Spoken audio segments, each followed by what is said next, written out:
Well, this is going to be an interesting real BBC. Because there's no Gary. Gary's AWOL. I have not been able to contact him at all today. I think, oh, God, yes, please. Not Gary, something else I've seen. Oh, I think it's his birthday today, so I don't know if that's got anything to do with it, but I haven't heard diddly. So I don't know. Message him, obviously when he'd be asleep, so I'm not expecting him to he's asleep, but yeah, nothing. Somebody said that California had been shutting down power plants. I thought it rolled out of California, or at least San Francisco. I don't know where he is now. EVS is on now. Cool. Well, so am I. So am I with my scheduled show that I do every 2 weeks at this time. So that's great. So how y'all doing? I mean, I'm set up, ready to go. He says, yes. I actually forgot one thing, but it's here. I'm actually set out to get ready to go. I've got a big stack, ladies. I've got some treats to show for my toxic man babies. Got my boards. Got my bags. There you go. There you go. So how's everyone doing? Ready to go. Let me pop out some chit chat. So is not like, is it like cracking my neck? Shit. Boosh. There we go. Right. Hi, Pookie. What you doing? She's hankering. She's been a bit spoiled the last couple of days, as you probably expect. Yeah, it's been a horrible couple of days, folks. Horrible couple of days, I'm afraid. It's going to have to start off with some sad stories. Yesterday, I was informed that my friend's cat had been knocked over and killed. Little cat, young cat, absolutely adorable. I was actually today. I was going round to his house to look after her because he's going away with work. And he called us up last night. Well, yesterday afternoon, and it was just like, cat's been run over and killed. Which was just heartbreaking. It was the nicest cat, like the nicest cat. She was just, her temperament, everything. So friendly, so kind. Follow you around the house, snuggled up to you when you were going to bed. Because I used to look after her, you see. So she was my second kitty, you know. Apart from my little kitty. Hi. I love you. I love you. So I got my little kitty here, but she was like, but Belle just wants treats. As she's come in. Belle's come in now because she wants treats. Hi. You want some treats? I can't deny you at the moment. I can't deny. So that was so sad. I was heartbroken. He's heartbroken because he absolutely fell in love with that cat. It was a stray kitty. It was a stray kitty that just walked into his house one day. He left the door open. He was doing some stuff. It was sunny, summertime, and this kitty just walks in. She just walks in and just starts being an absolute cutie. And she just kept coming back, and then she just stayed there. So that was just like absolutely heartbreaking. And then this morning, just to really kick it in the nuts, my other best mate found out that he had to put his dog down of 14 years. A dog that I lived with for 3-4 years. A dog that I've known since it was a pup. A dog that I used to look after when he was away. And he is absolutely mortified as well. And the worst thing for him, and I mean, he was like, this was his best mate. This dog was his best mate. And he was away. He was abroad when they had to put him down. So he never even got to say goodbye. So in the last 24 hours, I found out that my two best mates have lost their pets. Both of them. Absolutely. Hi, I know, some fun times, but it's just absolutely heartbreaking. Heartbreaking stuff. So my little kitty. Hey, come here, baby. Come here. She senses the danger. So my little kitty's just been getting hi, a ton of attention. A ton of attention the last couple of days. Yeah, 14. I mean, it died because it was old and it was, you know, it was getting to that point where is having severe difficulties and whatnot. But it's, you know, it's not. You know, it's still not easy. It's not easy. There's the tragedy, and there's obviously the, you know, the cycle of life and everything. But heartbreaking stuff, man. Heartbreaking stuff. Yeah. So yeah, it's been a tough 24 hours. Probably, yeah, tough 24 hours kind of dealing with that. And I went round to my mate's house today to sort a couple of things out for him because he's gone away. And it was like the first thing I did when I went in the front door was I just turned around to go to call the cat in. But I turned around and I realized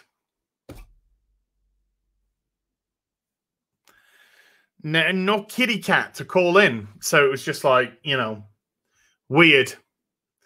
It was weird because I normally have the cat to keep me company and shit. So it's sad. It's sad. It's sad. It's sad. Very, very sad. Let's just say a couple of hellos. How you doing, everyone? Let's just ignore some of the idiot talk. You have to sort Lego by color shape before building. No. No, Lego should be chaotic and organic. Right. Okay. So let's get into some bagging, boarding, and chatting on my own. Here on my own by myself. Don't wanna be all by myself.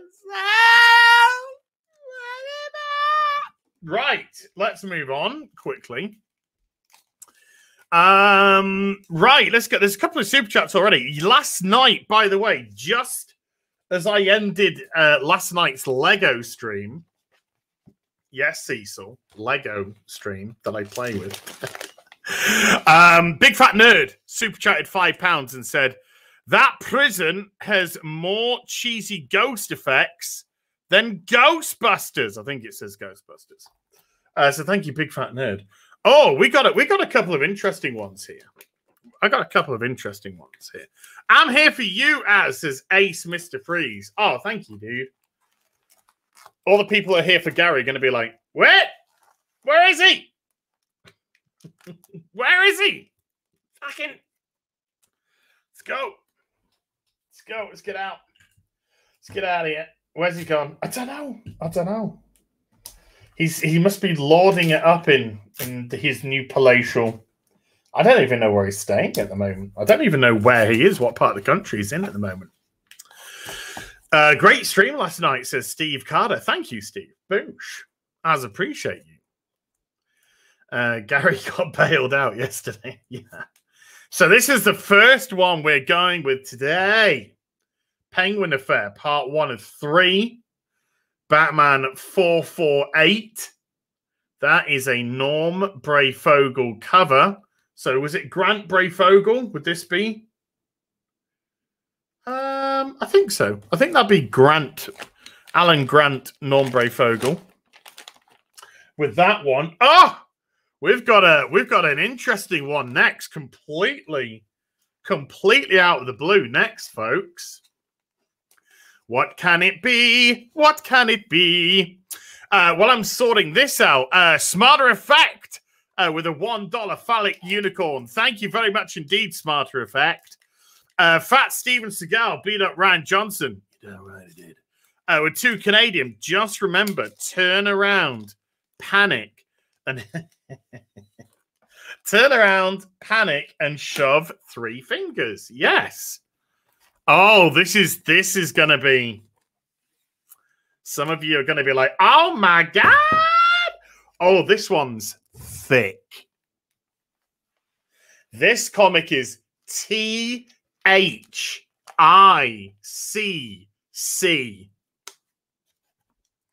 That's what this is. Let me... Oh, if I can just get it into this bag. It's like... It's so thick, it's like struggling to get in. Oh, it's like rippling the sides. What's it going to be? Boosh! It's a Cyberfrog Blood Honey team-up cover.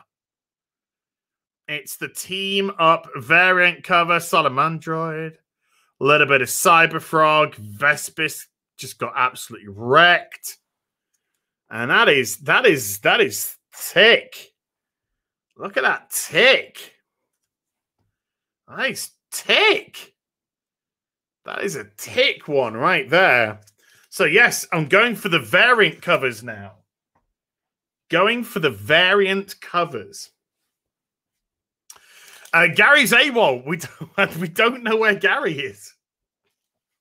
Gary's just AWOL. I've tried to contact him today.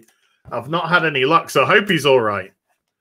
I hope he's okay. I hope everything's going all right there. I don't know if they've got like a power crisis going on. Because I don't know exactly where he is now that he's moved out of some Franciscan's house. Or is it San Francisco? One of the two. He's either San Francisco or some Franciscan's house. And so, yeah, somebody said they've shut down a power plant or 2 in LA. I don't know what's going on. I don't know what's going on, folks, but we'll find out at some point. Shane O'Reilly with a €1 fiddy phallic unicorn as well. Shane O'Reilly, thank you very much indeed. And Scottish Nerd with a £1.50 phallic unicorn.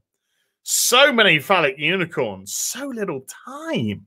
Thank you as well. And then Scottish Nerd with a £1.50 phallic unicorn as well. Oh my God. I am recruiting an army of phallic unicorns. Speaking of phallic, going commando today. Marv Wolfman, Aparo and DeCarlo, Batman 450, Joker, having a ciggy, Shaggy Dog on the newspaper, Joker in Joker murders unfunny, hanged judge hanged by Joker. Could this be a copycat that doesn't quite understand the Joker? Batman 450 right there. That looks like a... Ooh, yeah. Ooh, yeah. What do we get? Oberon. No, wrong. Infango with 25 Polish nachos. Have you seen Robert Mayer Burnett's video on scenes he directed for Axanar? It's gone now. It's gone now? It's gone now. It was epic. No, I never saw that. But tomorrow night, back here. Yes, it's going to be 3 nights of streaming in a row. Tomorrow night, right here, me, Robert Mayer Burnett, 8 o'clock UK time, we will be reviewing the next episode of The Prisoner, which is going to be Checkmate. So if you want to do your homework, and it's good homework, and you can watch these on Amazon Video, Prime Video, go to Amazon Prime Video. Checkmate is the episode of The Prisoner that we will be discussing tomorrow night, 8 p.m. UK time. Hey, folks, we've got another thick one. We got another thick one here. THICC. This one's tick. Oh, I can't contain this one either. Oh. RMB's a big phony. Is he? Fuck. He's awesome. RMB is fucking awesome. Absolutely top-notch bloke. Oh, it's the OG Cyberfrog Blood Honey cover. It's the OG one. It's the OG one. Because the one that I had was the Salamandroid. So I went out and I got the variant, the other covers that I didn't have. So I got the variants. So we got, let's get them both. Let's get them douche. Oh.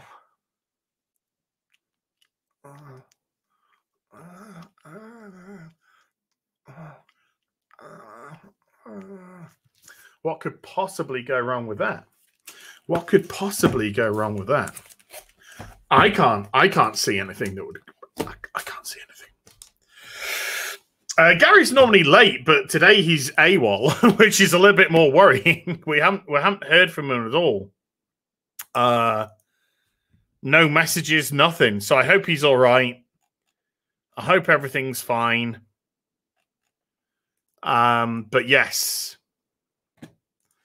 Just the sound of silence. That's not zooming. Right. Oh, okay. The next one I can move on with. Sorry, these are the two comics that I got out for the interview that I did with Graham Nolan last Thursday. Doink. So I got Batman 701. Because this is one of my favorite covers of all time. It's absolutely awesome. And then 704 as well, which I really enjoy.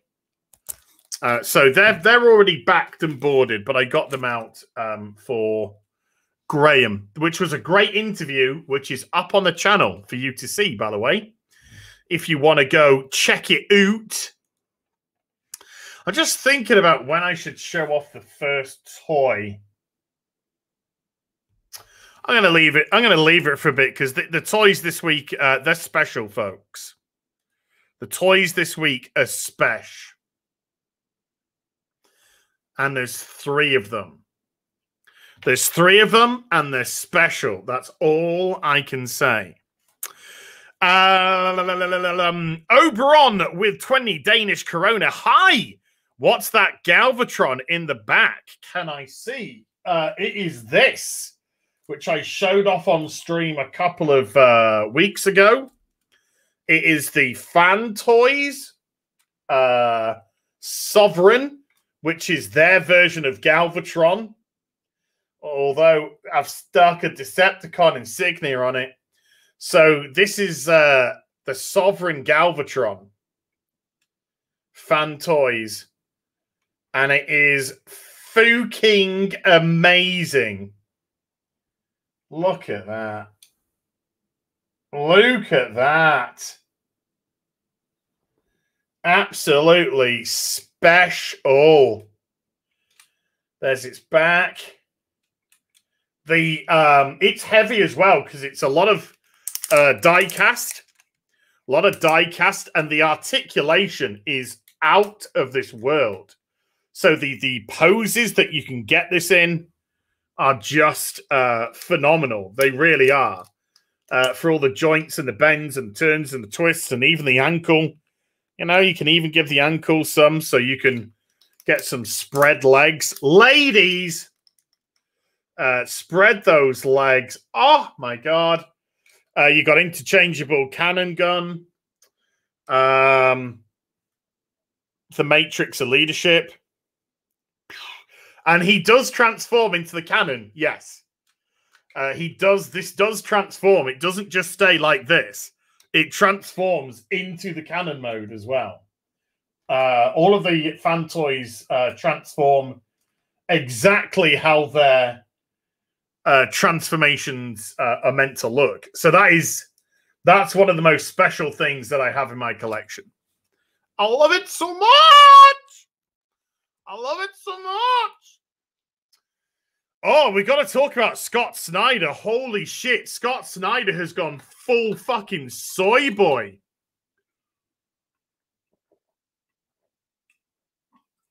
Oh, excuse me. Oh, dribble. Scott Snyder has gone full fucking soy boy, which is really interesting, which we'll go into in a little bit. I'll see if I can pick up. Sorry, I chugged that one a little bit too quickly. I'll see if I can pick up an article, but essentially, the woman, Camilla Zhang, who was fired from Kickstarter, as part of the cutbacks, she was the person who gatekept the comics. She was the person who wouldn't let certain creators put their comics on on Kickstarter because of their politics. She wasn't the person who stopped your boy Zach, but she made it perfectly clear that people like EVS and stuff like that, they would not be wanted on Kickstarter. What happens? EVS and that lot, they go to Indiegogo, makes millions of dollars. $2.6 million he's made so far in what? 2 years, just over 2 years, with 2 comics. Essentially 2 comics. Because the, Unforgettable Tales and stuff, they are old stories. Already done.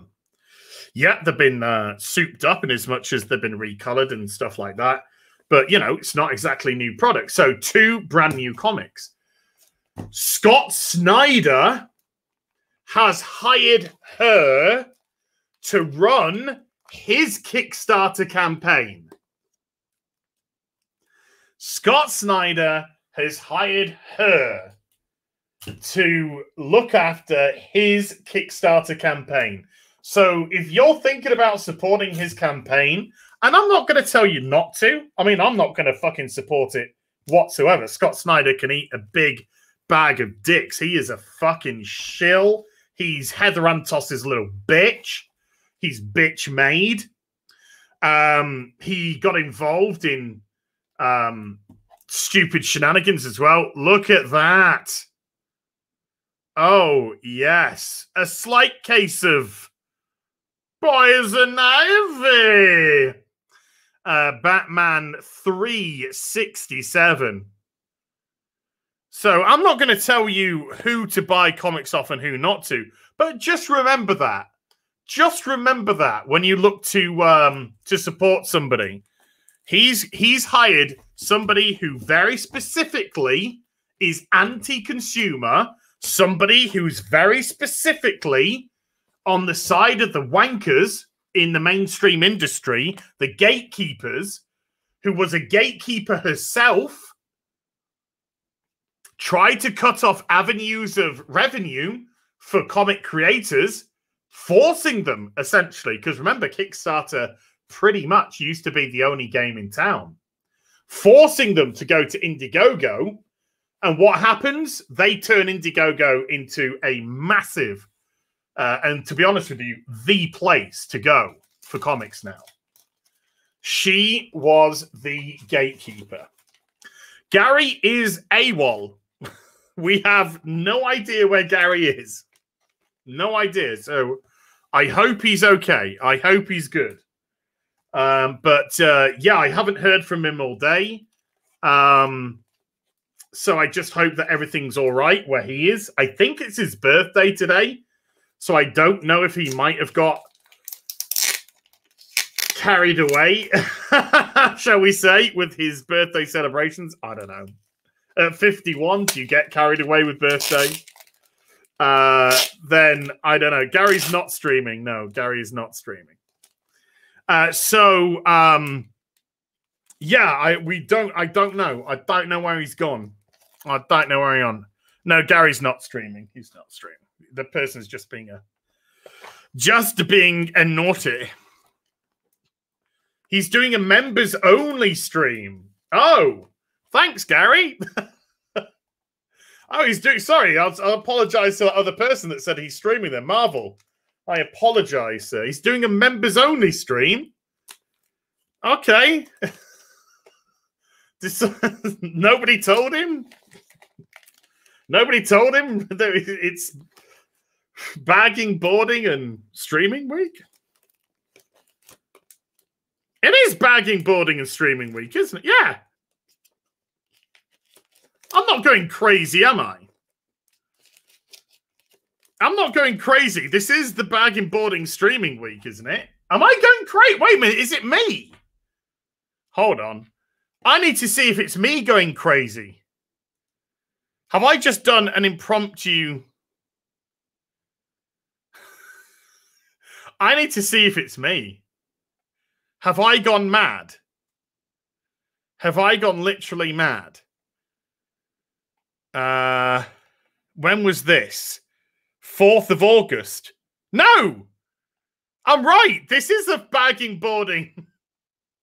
No, yeah, he stood me up. No, he stood me up. Thanks, Gary. No, it's. I've just checked. The last one we did was on the 4th of August. And today's the 18th, which is 14 days later, which is 2 weeks. So no, today is the B.B.C. Yeah. So no, Gary stood us up. Thanks, Gaz. Cheers. I thought it was me for a minute. Then I thought I was going nuts. I thought I was going cray. But oh, well, at least we know I've just been stood up. That's fine. That's fine. Right. Okay. Next one. Boom. Starlin Aparo DiCarlo. Batman 430, I believe. Yeah, 430. This, I believe, was the... Hold on. 6, 7, 8, 9. Yeah, this was the first episode, first issue after Death in the Family. So this was the first issue after Death in the Family. Yeah. As invite someone else on. I don't... EVS is streaming, so they're probably over on EVS's. So I can't just grab... I can't just say, hey, you, get in my stream to somebody. These things have got to be planned, you know. You probably forgot. Let's just be honest. You probably forgot. You shouldn't have shown him your face so early in the night. That's where I go wrong. That's where I go wrong all the time. All right, we got a special one next. We got a special one next, folks. We got a special comic coming up now. Oh. As I would never stand you up, says Daniel Conforte. Daniel, I believe you. I believe you. From your kind words on the reassuringly expensive paywalled content in the playthroughs. Thank you. I appreciate that. This one is a special one, folks. This one is a special one. Are you ready? Are you ready? Douche. Oh. I had to marvel at it again. Are you ready for this? Boom! It's the McFarlane Batman cover. Batman 423. Yes, 423. Batman 423, the McFarlane cover. Now, they have just released a black and white figurine, missing the girl, to pay homage to this cover. I've got it downstairs. I should have brought it up. I totally forgot. Bollocks. But it's downstairs. And this is the McFarlane, the Seth MacFarlane. This is the Seth MacFarlane cover. There we go. It's a beauty. It's an absolute beauty. Oh, and the black and white statuette is also amazing. Absolutely amazing. It is. It is a beautiful cover. Batman 423. Bueno. Right, let's grab a couple of super chats and then I might show off the first toy. Show off the first toy that we got in store for you today to have a little bit of drool over. So, we got the Galvatron. Shane O'Reilly with the €2 super chat. Hail our animal family members. Amen. If you got pets, give them an extra bit of love today. Big Fat Nerd with a £5 super chat. Hail Az, is there a duet with Doomcock in the future? Would be the best Christmas single ever. I don't know. I'd love to do something with Doomcock. I did that like when I had my anniversary. I did the anniversary stream with him. Invited him as a guest, which was lovely to have him on. And we've not done anything since. So I would like to do something with him. Yeah, so we'll see. Legalize adulthood with a $5 super chat. Were you a reader of 2000 AD? No, I know, because I'm British. Everyone just thinks I should be reading 2000 AD. I never got into it as a kid. I kind of got into it much. When I say got into it, I kind of like the idea of Mega City and Judge Dredd much later on. It never really appealed to me until I saw the Dredd film with Carl Urban. Then I was like, fuck, that film's badass. So maybe in the future, maybe, not ruling it out, maybe in the future. So we shall see. We shall see. You never know. Mute Gamer with a $5 super chat. Morning Az, since you seem a bit of a Transformers fan, have you checked out the Furai model kits? They are great and are fun to put together. No, but I might look into them. But I'll show off the first toy for today.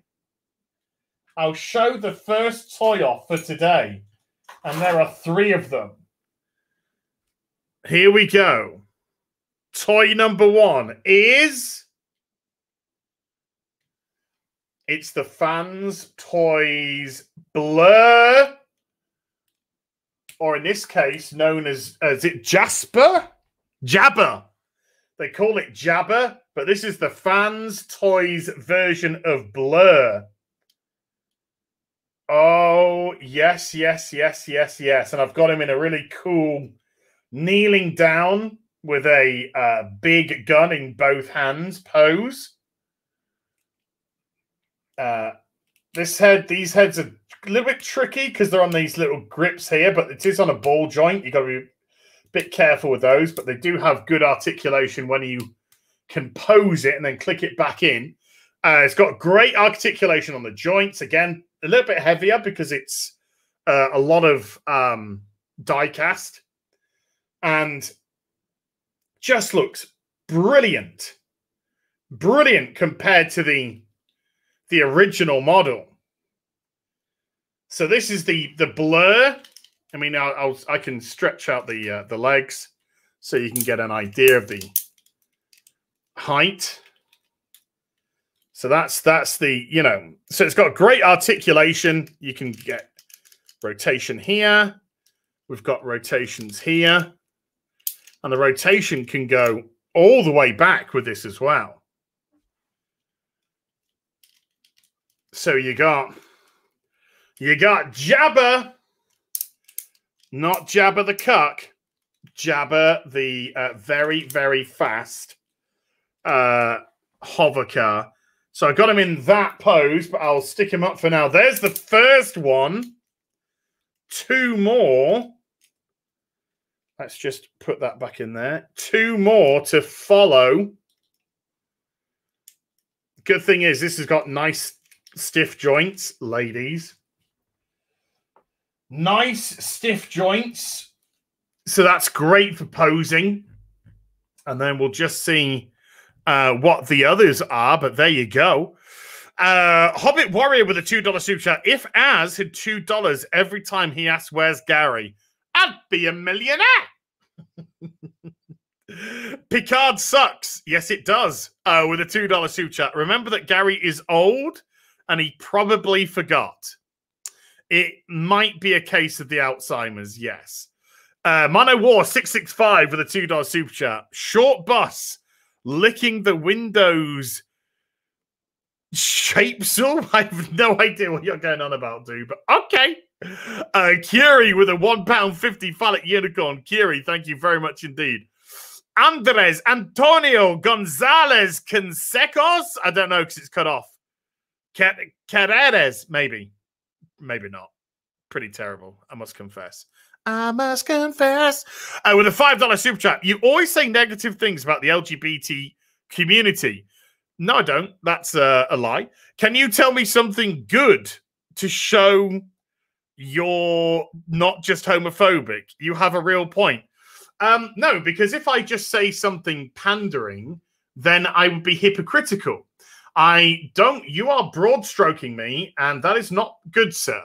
I've been critical of certain members of the LGBT community, which have been in comics because they're shit and they're horrible, disgusting people, and they use their minority status to hide behind. And if you want to be treated with equality, like we all believe we should, correct? Then they are just as open to criticism as everybody else. They shouldn't be pandered to, they shouldn't be held with kid gloves, and they shouldn't be lorded over. So no, I will not make some blanket statement to appease somebody who doesn't understand or appreciate nuance. Is all I have to say to that one. John Ellis Bush with a £2 super chat. You miss one Friday Night Tights and Gaza has dipped. I know. I see how it is now. I see how it is now. Yeah, you don't have to pander to people to appreciate them or like them. And it's a ridiculous thing to kind of say. Hey, say something pleasant, say something nice because you dare treat people equally. Your statement is homophobic. Your statement is homophobic and bigoted because your statement assumes that I should hold them to a lower standard to everyone else. So maybe instead of trying to have a go at me, maybe you should look in the mirror and have a look at yourself. I know for a fact that I've got plenty of gay, LGBT, trans viewers. I have plenty of contact with them on an almost daily basis. I don't pander to them. I don't treat them any differently to anybody else because they're people. They're not trophies and they're not rewards. And they're not there to be used as pawns in some identity politic game of chess. That's bigoted. That's got its roots in bigotry and it's got its roots in intolerance. And if you want to be privy to that, you want to be part of that, you go ahead. Me, personally, no thanks. I'll just keep treating them like normal human beings, like they are. Boom! Green Arrow Fiddy. Fiddy. Yeah, daily contact. I've got a lot, there's people follow me on Twitter. I have contact with them on an almost daily basis because of places like Twitter, social media, the comment section on my YouTube channel. So, yeah. This is a great one. Mike Grell cover. Beautiful cover. Yes, that is the reflection in the puddle. And that is number 50. And see that suggested for mature readers. Boom. God, I love you, as says J-Rock. Well, this is the sad reality of today, unfortunately. The sad reality of the day is equality through superiority, which doesn't work, or equality through the minority, through sorry, what's the word I'm looking for? The diversity shield. And you can't ask for equality and hide behind the diversity shield at the same time. That doesn't work. If you want true equality, then you have to hold yourself up to the standard of everybody else. If you try and hide behind the diversity shield, then that means that you don't want equality. It means that you want to be treated in a superior manner to others. Or if you want to pander to people of minority status, LGBTQ plus, whatever. If you want to pander to those people, then you are holding them to a lower standard to other people, which again in itself is bigotry. So comments like that are really ill thought out. Comments like that are rooted in nothing but identity politics and bigotry. And I personally won't be any part of that. And if you've got a problem with me treating people like people, then I don't give a shit. I don't give a flying fuck. Because that's the way that I've spent my whole life. And that's the way that I was brought up, to treat people the way that they treat you. So if somebody treats me well, I will treat them well. If somebody treats me like a dick, I'll treat them like a dick back. If somebody puts out a piece of work into the marketplace, then they're beholden to as much criticism as the next person, regardless of who the next person is. There are no shields to hide behind. You judge people based on people. And that seems to scare a lot of people nowadays. That seems to scare a lot of people. They don't like that. For some reason, treating people like equals is the new bigotry. And it's sad, but it's current day, and current day is full of a lot of fucking retarded people. A lot of retarded people that don't know what they're truly saying, that don't know or don't understand the identity politics that they're trying to play, because it's received opinion. A lot of the time, I've been a bit into this about received opinion, and those are the people who have the problem, not me, not me. So if I want to say Mags Versaccio's work is shite and trash, it's not because Mags is trans. It's because Mags is a shit writer. Is a dog shit writer and a horrible person that is part of a whisper network that is actively trying to destroy people's careers and lives. So no, I won't fucking laud them up there because they have a diversity shield status to hide behind. No, I'll treat them the way that they treat others, and I'll critique them based on their body of work, which is shit. Boosh, Green Arrow, 51. There we go. Mike Grell. This is Mike Grell just did. Oh, I love this. This run.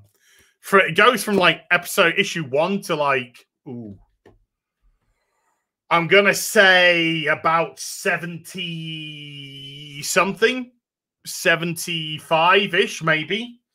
It was just Mike Grell, and it was brilliant, brilliant stuff.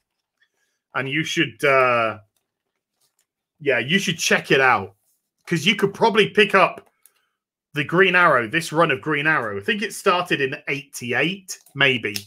I think it might have started in 88, but you can pick it up, you know, pretty cheap, back issues, pretty cheap. This is why I love your channel, so eloquent and genuinely intelligent. Thaddeus, you know, I appreciate the compliment, but I'm not trying to be a dick. I just think it's common sense.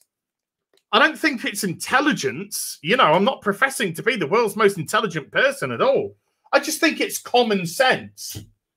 And there just seems to be a distinct lack of common sense in the world today. You know? And I don't know when it happened. I really don't know when it happened. But who decided that Twitter was the battleground? Who decided that Twitter was the place that determined the way that we speak and communicate and all this kind of bollocks?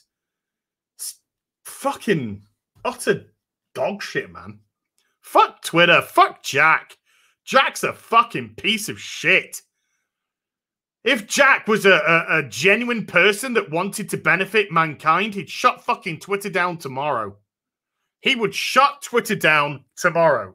Because if Twitter got shut down tomorrow, the world would immediately become a better place. Immediately become a better place. But no, it's all about manipulating. And I'll say this: it's half of it is fucking the American presidential run. We're going back to 2016 levels of fucking crazy now. You know, we're going back to 2016 levels of absolute fucking craziness. Probably worse, because since 2016 to 2020, news networks have got even worse in terms of their partisan agendas. And you have, you know, you just look at the whole COVID business. Like the shout, you can't go to church to fucking worship your God, but you can go out and protest and riot, and that's fine. You can't go to your local fucking gym, but you can kill people and burn down their buildings and kick the shit out of people in the street and steal their stuff, and that's fine. There's a sickness. There is a sickness going on in the world right now. There is a sickness, and I don't know if we're going to be able to heal from it. I really don't. I really don't. But it's mad. It's absolute madness. It's just absolute madness. And I'm kind of just a little bit grateful at the moment, in as much as I'm a country boy. I've always been a country. Oh, I've got a bit of shit on my face. I'm a country boy, and I've always been a country boy. I live in, you know, God's green Yorkshire, and it's a beautiful part of the country. And my life up here is just outside that door, outside this fucking door. When this computer shuts down, outside that door, there's a normal fucking world going on around me. There's a normal world going on around me. There's shops selling stuff. There's cafes open. There's gyms open. You know, the world feels a bit more normal.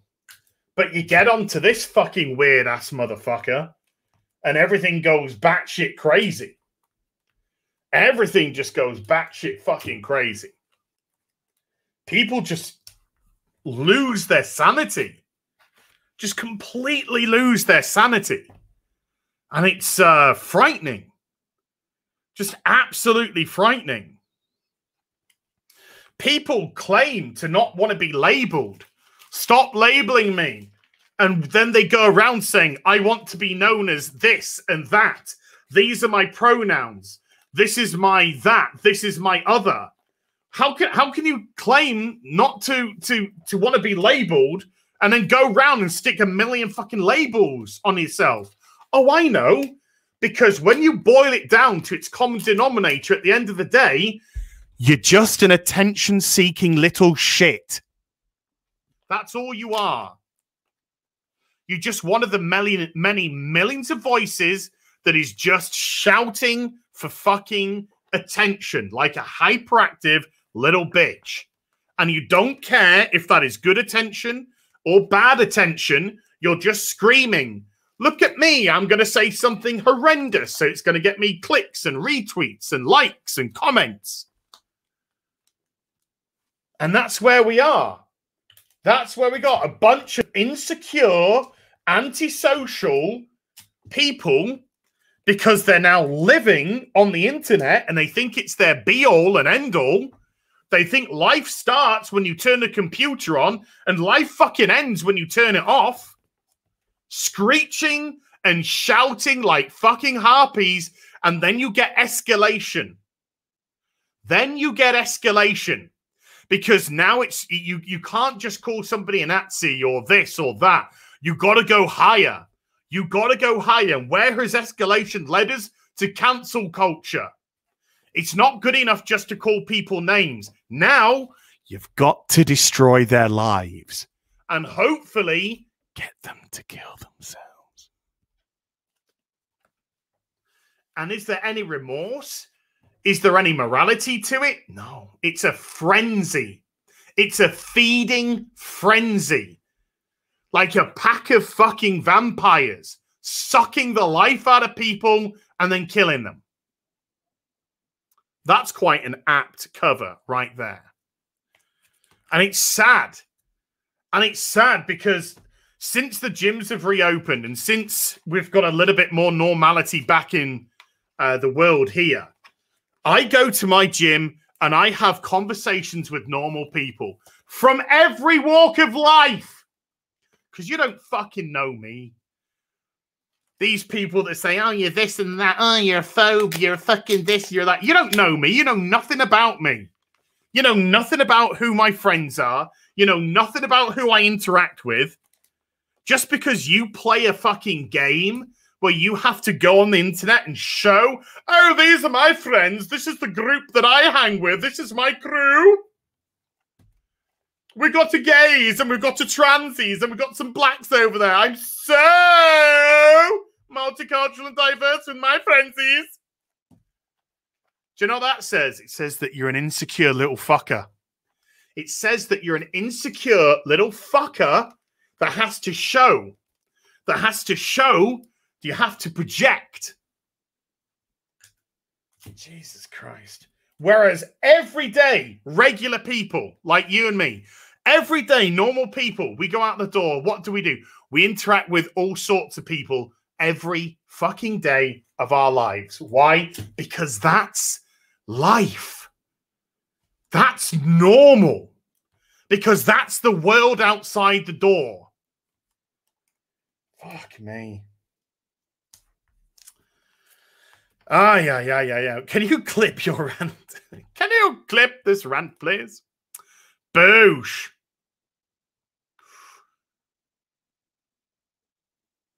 Bat, Green Arrow dick. And it is getting so sad to see. So sad to see. And I'll be honest with you, I've seen a couple of my, when I say my friends, that's probably a bit, and I'm not trying to be nasty here. It's probably a bit acquaintances. Some people who I know, but I wouldn't say that, you know, they're my friends per se. We're civil with each other and whatnot. And I've seen a couple of my friends, acquaintances, slip down this weird ass path. And these are people that just a couple of years ago, 3 or 4 years ago, were just normal folk. Normal folk like everybody else. And now it's labels, labels, labels, labels, labels, labels, labels. Unbefooking leavable. Unbelievable. I'm glad my... Right, hold on. What did this say? Hold on. I'm glad my super chat sent you into a raiding rampage. I only hear negative stuff about LGBT people from you. I never heard a compliment. And no, it hasn't sent me into a raging rampage. It's you have epitomized the stupidity of people. And I say that with love. You have epitomized the binary nature. You don't clearly understand nuance. All you want is projection. You want me to make a fake ass show to appease you? I've got a question. Who the fuck are you? Who the fuck are you? Huh? No one is the answer. No one. You don't impact my life. You have nothing to do with me. Why do I fucking, or should I organ grind and monkey fucking flip for you? I don't care if that's the way that you think. That's not the way that I behave. That's not the way that I act. And if that's what you think or you hear and see, I don't know what you're watching. I really don't know what you're watching at all. So you had your little 5 minutes of fun, and you allowed me to talk to some good people about the sickness which is going on, the sickness in people's heads that want shit like that want people to make empty gestures to appease them. Well, guess what? Fuck off. Fuck off. I'm not going to make some empty gesture to appease some people, some fucking nobodies, some unimportant nobodies. No. I don't think so. I don't think so. That's not life. You want fake and phony? Jump on Twitter, mate. Jump on Twitter. Have a nice day. You'll find fake and phony all day long, every day.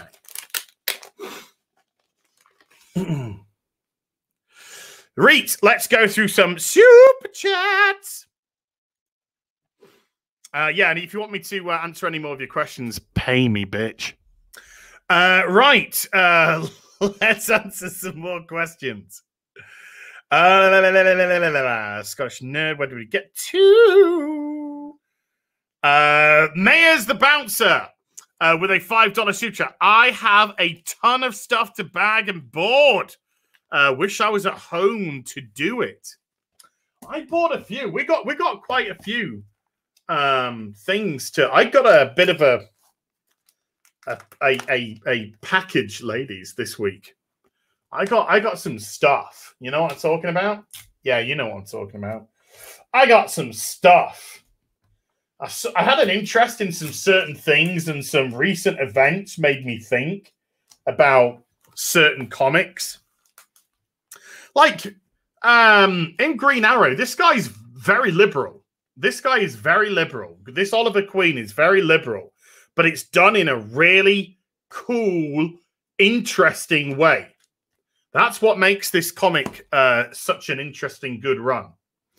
As well as his relationship with Dina Lance, which is very, very well done indeed.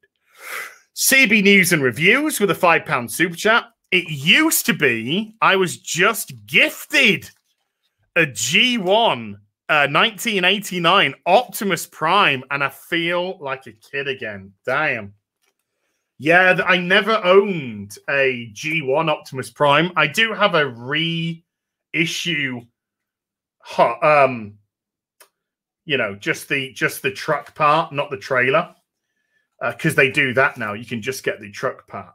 These covers are great. Mike Grell's covers are great, and yeah, it just sends you back to a beautiful time,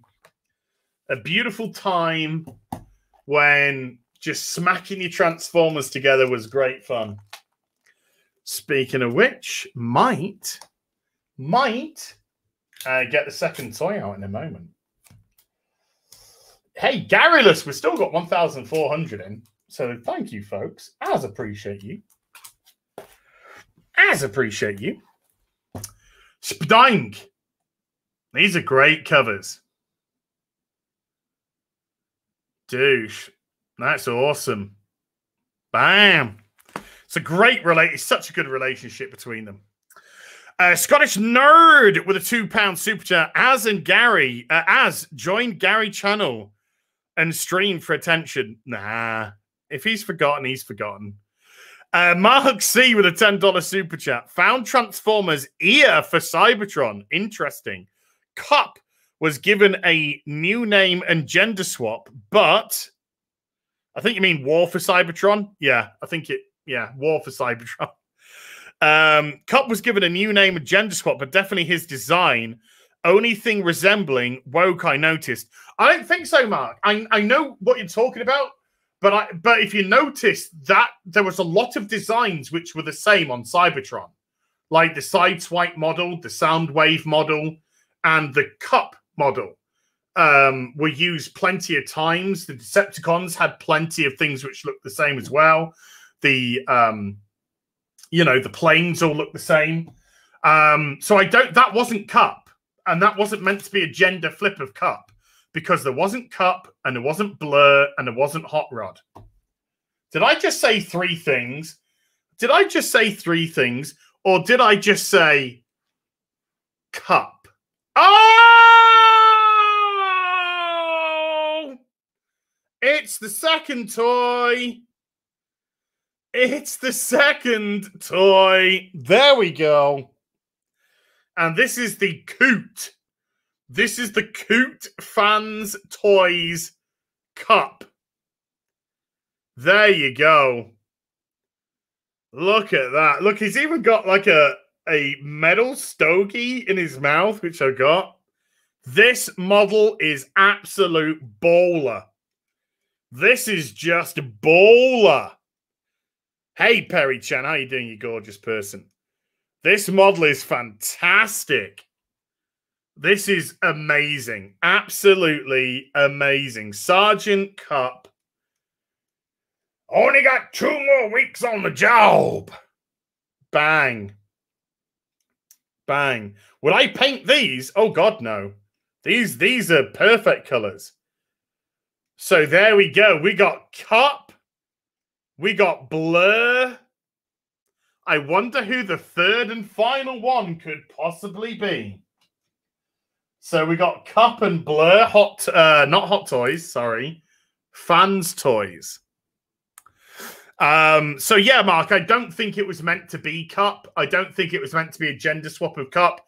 Yes, it was the similar model to Cup, because there are multiple models which are shared throughout all of the Transformers while they're on Cybertron. Captain Spy with a $2 super chat. Where's Francis? Of Assisi? Francis of Assisi died a long time ago. A long time ago. Wait, is that a Boogie reference? Are you trying to say I'm Boogie? Come on, dude. Come on. I can take a joke, but come on. 4 a.m. with a £2 super chat. For Dread, try America. It's the best of 2000 AD. Okay, thank you. CB News and Reviews with a £5 super chat. 1987, not 1989. Lol. P.S. I hated War for Cybertron. Made a mockery of G1. What do you think? I think for the most part it was all right. You know? I didn't like Optimus Prime. I thought Optimus Prime was a bit of a bitch in it. Thought Megatron was great. I thought a lot of the Decepticons were great. Red Alert was awesome. Red Alert was really good. Mirage was pretty good. Ratchet was pretty good. Impactor was good. There was some good and there was some bad. There was some good and there was some bad. That's the best way. That's the nicest way that I can be for it. I didn't like what's she called? Not RC, the other one, who was always fucking whinging at Optimus Prime. She could shut her fucking mouth and put the kettle on. Boosh. Green Arrow 60. Yeah, it was a mixed bag. It was a mixed bag. G Virus, how you doing, dude? Haven't seen you in a long time. With a $2 super chat. Hey, lads, been a while. How are you? Yeah, dude, it's been a long time. Good to see you, man. I'm doing good. Thank you. I'm doing good. Thank you for asking. Mark C again with a $5 super chat. I was referring to War for Cybertron. Yeah. I worked it out. Oh, you didn't have to super chat again for that. Ballistic Brian with a $2 Australian phallic unicorn. Thank you very much indeed. Antonio again. I do agree gay characters lately are garbage. Batwoman is complete garbage, for example. I think we must be set up to the same standard, of course. Everybody should be set to the same standard. Everybody. Miguel Olmo. By the way, and by the way, a lot of the reason why these things fail, Andres, is because I'm gay isn't a TV show. I'm trans isn't a TV show. I'm white isn't a TV show. I'm straight isn't a TV show. And a lot of these shows are being put together with that as the key selling feature. When Batwoman was put together, they weren't talking about Gotham. They weren't talking about villains. They weren't talking about heroes. All we got was, oh, it's the first gay lead, blah, blah, blah, blah, blah, blah, identity politics, blah, blah, blah, blah, blah, blah, blah, blah, blah, blah. That's what the show was sold on. That's why it failed. Because it was sold on that, and that's all they had. They didn't have any depth whatsoever. And it's exactly the same. Now Ruby Rose is gone. Now Ruby Rose is gone, and they got somebody else to take the place for next season. What did they say when they took over the role? Did they say, I'm so excited to be part of DC Comics history with being in Gotham, being part of the Bat mythos, the Bat family, can't wait to tackle the villain? No. Do you know what she said? I'm gay, and I'm gay, and I'm gay, and I'm taking over, and I'm gay. That's what she said. That isn't a TV show. And that's why they fail miserably. Until they actually start writing shows for entertainment purposes instead of identity politic purposes, this is what you're going to get. This is what you're going to get. They need to do better. Miguel Olmo with a $5 super chat. Do you know every time you honk your horn, a clown somewhere in the world goes nuts? I love you so much. Do you mean... Ah, there you go. Somewhere in the world, a clown just went mental. Or some shit. Thank you, Miguel. Butter Biscuit 92. I got a backing board for no reason. With a $5 super chat. Do you know? Oh, no, sorry. Did you see the email I sent the other day on the DC superhero? Thought it was cringe and hilarious. Hope you're well. I haven't got around to it, dude. Sorry, my inbox. I'm going to sound pompous now. My inbox is just so busy. I haven't caught up. Sorry. I'll probably get to it eventually, dude. But I haven't as yet. But dude, I'll just say this: there's so much cringe going on right now. I don't know if I would feel any different. Oh, as you've got classic Transformers in the background. Yes, Sophie. We've got a G1 Hot Rod. That's they're all reissues, by the way. I'm not going to play that game. We've got a G1 reissue Hot Rod, Starscream, Cyclonus, Swoop, Grimlock.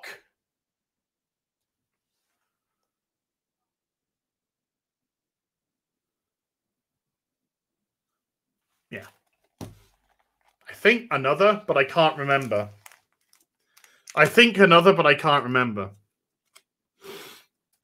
No Gary, no peace. I know he no-showed. um, I don't know what happened to him. I don't know what happened to him, but he never turned up. All by myself, I'm streaming all by myself. Boosh! Oh my God! The American flag is burning, and Green Arrow is Truett. Yes, that is the Fan Toys. That's the Fan Toys Sovereign Galvatron, which is, I've shown it off. I'll quickly show it again, which is right here. Ooh. And I've even put a Decepticon insignia on it. Boosh. Boosh. Even put a Decepticon insignia on it. Bang. Are you gonna? There you go. Good boy. Good boy, Galvatron. Good Galvatron boy. So the burning of the American flag. Oh my God. What's gonna happen? America now. Douglas Nelson with $2 super chat. Never surrender. Yes. Well, unless it's to some hot babies. Yeah, bye. Do you surrender to the busty blonde corporation? Hell yeah, dude. Captain Spire with a $5 super chat. Can you imagine waking up every single morning, reminding yourself every single reason why you hate people? These SJWs have ruined basic things. Captain, you are absolutely spot on. Oh, we got some great covers coming up now. Imagine waking up and then the first thing that you do is you just jump straight onto Twitter. And that's where you spend your whole day. Sat there stinking like piss and body odor, and just hitting Twitter all day, every day. Wow. That's a hell of a fulfilling life. A hell of a fulfilling life right there. Sir Patrick the Great with a $10 super chat. I'm a country boy as well. If you ever come to the States, come to Texas, Dallas area. I think I'm going to mount. By the sounds of it, if I ever go to America, I think I'll just mount. Jaeger Bomb with a $5 super chat. Off subject. I'm super stoked for the new Space Marines models. When do you think we'll see the multi-part kits? And which is your favorite chapter? I don't have a favorite chapter per se. Yes, Green Arrow and Shadow. The Hunt for the Red Dragon, Part 1. Beautiful cover. These are what the covers of the Longbow Hunter look like. This is a big callback to that. I'll tell you. Hold on. I saw this here. Az, do you know Ron Atkinson speech about free speech? If not, I recommend it. Yeah. I heard that they were trying to have a go at him about free speech the other day. I'll be honest with you, folks. Right, the last few days I've been watching old Harry Enfield comedy shows. Ruddy Hellett, Harry and Paul. I've been watching those shows, right? And I tell you what, fuck me, it's like a different planet. It's like a different fucking planet. Everybody, oh God, this next cover is amazing. Everybody is the butt of a joke. Regardless of who you are. Are you a rich white person? You're the butt of a joke. Are you a poor white person? You're the butt of a joke. Are you gay? You're the butt of a joke. Are you posh? You're the butt of a joke. Are you common? You're the butt of a joke. Are you stupid? You're the butt of a joke. Are you intelligent? You're the butt of a joke. Everything. We were all the butts of the jokes because we used to have a fucking sense of humor. I will tell you right now, there is no way that show would be put on the air in 2020. And that is how sad it is. That is how sad it is. There is no way that show would make it to 2020. It's fucking heartbreaking. Boosh! Look at that. What a cover. Green Arrow and Shadow Hunt for the Red Dragon Part 2.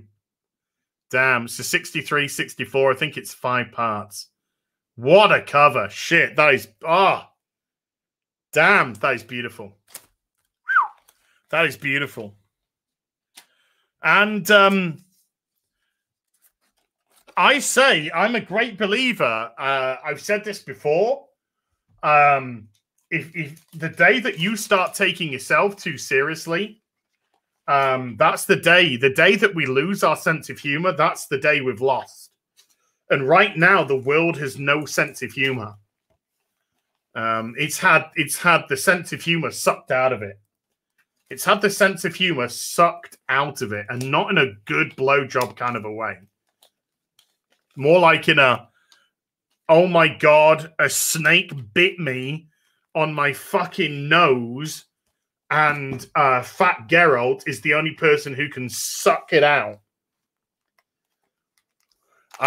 It's really sad. It's so sad that we've got no sense of humor anymore, that we can't laugh at ourselves, that so many identity groups think that they're a fucking protective species, that we can't have that simple humor that makes us look at ourselves, our little furboils, and just giggle at how silly we can be as people. And it's sad. And it's fucking sad. Boom! What a beautiful cover, though. 65. Green Arrow and Shadow. The Hunt for the Red Dragon Part 3. That is beautiful. So yeah, that's the tragedy. We just don't have a sense of humor anymore. We do not have a sense of humor anymore. And that needs to come back, you know? And that's why with shows like Friday Night Tights, and that's why people like Perry Chan, they bring so much joy to us.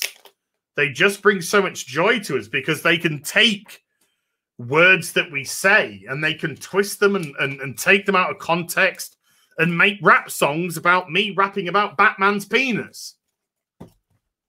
And it's funny and it's hilarious. You know, it's those simple things which put a smile on his faces. But yeah, at the moment, there is just no sense of humor. There is only cancellation. No sense of humor, only cancellation. Your humor can only be about it can only be about white males. That's it. You can take the piss out of white males, and that's it. Green Arrow and Shadow Hunt for the Red Dragon Part 4. Look at that. So good. Great covers, man. Great freaking covers, man. Yeah, so it's just, you know, little things like that bring us so much joy. But, you know, 10, 15 years ago, people were lapping up shows like Harry Enfield and Rowan Atkinson's various shows and stuff, lapping them up. Humor at the moment is endangered. Humor is very much endangered right now because of this. Because suddenly we've got these fucking blue-haired land whales who are speaking on behalf of everyone for some reason, who are telling us what we can laugh and what we can laugh at and what we're allowed to laugh at. Nah, fuck off. Go fuck yourself. Go fuck yourself. If you can't laugh at yourself, you're dead. You're broken inside. If you can't laugh at yourself. Doge! It was actually 4 parts. I thought it was 5. It was 4. Green Arrow 67. That's a big boy right there. That's a big boy. They might not speak for us, but you've noticed a big swing You've noticed a big swing on what. Okay. Let me put it this way. Late night TV. Who have you got now? Lily Singh. Do you think Lily Singh's funny? I've seen funnier things come out of my fucking arse after I had a curry while suffering from fucking diarrhea. All right? Look at Star Trek Lower Decks. Comedy. What's the comedy? I don't know, because there hasn't been a single solitary joke I've laughed at yet. So I don't know what the comedy is meant to be in that show. That you're shouting over each other, that the guy keeps failing, that there's a smug bitch as the main character that's just the bestest ever. What's the comedy? Oh. There isn't any. It's reference. Do you get it?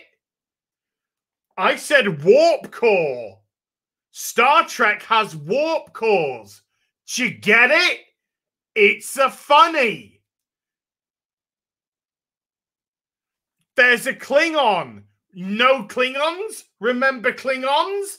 Drunk Klingon. Funny.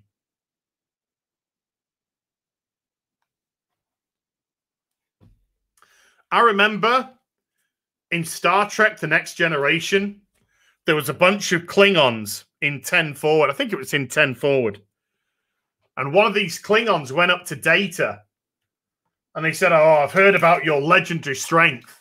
I want to arm wrestle you. So Data's like, okay. So he like psychs himself up and he's like, go. And Data just goes, bum. And the guy's like, oh! Oh! Can't believe it. So he grabs Data's head and fucking headbutts him. Data doesn't move, and the guy just fucking flies back. Funny. Because the Klingons, the species with strength that fight the glory of battle, he had no idea what he was coming up against with Data. No idea what he was coming up against. And so it made the situation funny. Just a drunk Klingon on his own. Look, that Klingon's drunk. That is not funny.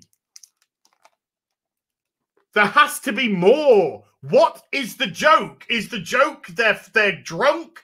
That's not a joke. Please, pray tell, show me where the fucking joke is.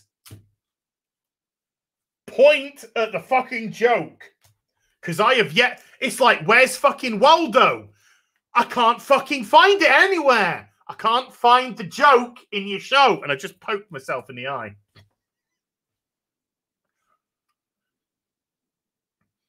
Somebody say something... Oh, look, it's getting red already. I just poked myself in the eye. Somebody say something sad. So it looks like I'm crying. Ah. There we go. Poke myself in the eye. I mean, okay. Looks okay. Looks okay now. I'm okay. That's a Klingon. We don't talk about it. Yes. Funny. Because they're referencing the 1960s show.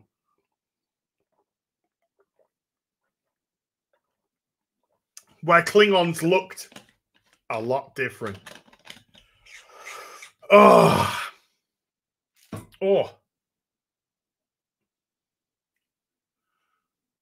I'm okay. I think I'm okay. Right, where do we get to? Did I show the... Am I showing the covers? Am I showing the covers? I'm just waffling and I don't know if I'm showing the covers. Tell me if I'm not showing the covers. As is, I know I'm self-harming now. Star Trek Lower Decks is so bad, I'm self-harming. What? Okay, CB News and Reviews with a £10 super chat. Our circumstances can be traced to 1997. Blair is elected with Clinton over the pond. Both combined made the left dominant. Blair said, we will put right-wing politics out of office for a generation. Yeah, but they didn't. They didn't because, you know, eventually Blair lost it. Well, it wasn't Blair by then. It was Chancellor of the Exchequer, whatever, had lost to the Conservatives quite a few years ago, way before all this started. And when Clinton left office, they went back to Republican in America. They went back to Republican with 2 terms for Bush.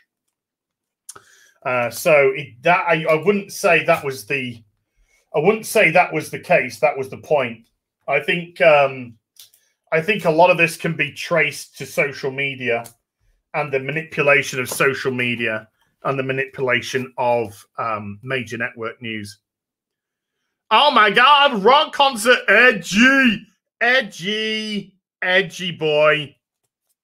Brown, yeah. Valmarato with 14 Swedish Corona phallic unicorn super sticker. Thank you very much indeed, Valmarato. It's been a while since I've seen you, dude. So good to see you, man. I appreciate that. Yon Darkstar with a $5 super sticker of some flexing going on. Yeah, just go on, you know, shake that out. Aaron Peterson with 10 Canadian super chat says, love you as. Thank you, Aaron. I appreciate you. Thank you very much indeed. I thank you. I thank you for love. I appreciate love. Love, important aspect in life. Dana Bailey with a $5 super sticker of a peach blowing ladies. Oh, what are they called? I can't remember what they're called. I can't remember. Party blower? A party blower. I think a party blower. There you go. Calftron with $20 super chat. Respect you. Count myself among attention seekers. Heck, I'm a super chatting. Ask you to consider that we're not all bad and consider there's a differentiation willing to support and do positive good in the future. Oh, yeah. I'm not. Yeah, I was generalizing. I was generalizing to a specific portion. Of course, I understand not everybody is the same. And yes, there are some people which don't mind a little. There's different ways of getting attention. I'm talking about the people who come online and want attention in a destructive manner, you know? So they come online and they just, like I said earlier, they sit there stinking of piss and BO on their PC as soon as they've woken up. Nice pussy. Cat. And just are on Twitter trying to cause shit, trying to get attention, coming out with hot takes to generate anger. Those are the people I'm talking about. Not the people who, you know, might like their name mentioned in a stream or something. That's completely different. But yes, I'm talking more of the extreme. Oh, God, I've really poked my eye, you know. More of the extreme band of people is what I is referencing. Oh, we've got some pictures here on Twitch. Let's have a little look.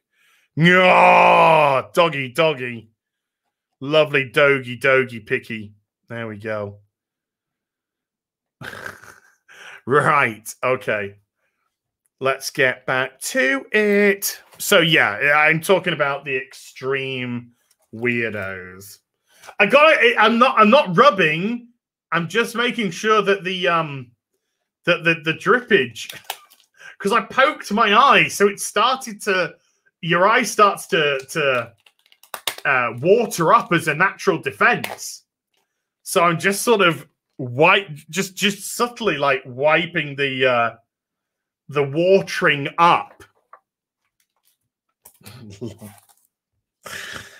Did I just say I pre-cum? I don't know. Anyway, Calftron with a $5 super chat. Just to make you jealous, I've got Unicron on.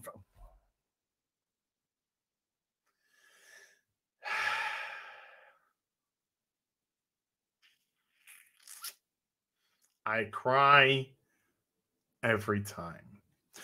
Congratulations, dude. I wish it's called crying. You're just crying, Az. You're just crying. I know. I'm crying because I'm so upset that Calftron has got the Galvatron, not a Galvatron, Unicron on pre-order, and I do not. Oh, hello. We've got a stranger in the. Look at that stranger danger. Oh shit! Hold on. Fuck! I ain't got my bollocks. Oh, sorry. I haven't got my Bluetooth on. Hold on. I need to go to show Bluetooth devices. Hi, everybody. You're coming through my speaker. Here we go. Connect. You should be coming in my ear any minute. Okay, it's connected. Hold on. I think I've got to turn off and turn back on again. Turn it off. Turn it back on again. Hi. Are you in my ears? Yes, you're coming in my ears now. Hi. Ooh. Hi. Sorry. I completely spaced it. I suck. I'm old. I turned 51 today. And, yeah, happy birthday. I was going to sing happy birthday to you. Now, not so sure. I don't think so. I don't deserve it. I'm sorry, but here I am. I can hang for a bit. Life is crazy. I'm sitting in an empty room. Didn't have internet yesterday. I have it today. So,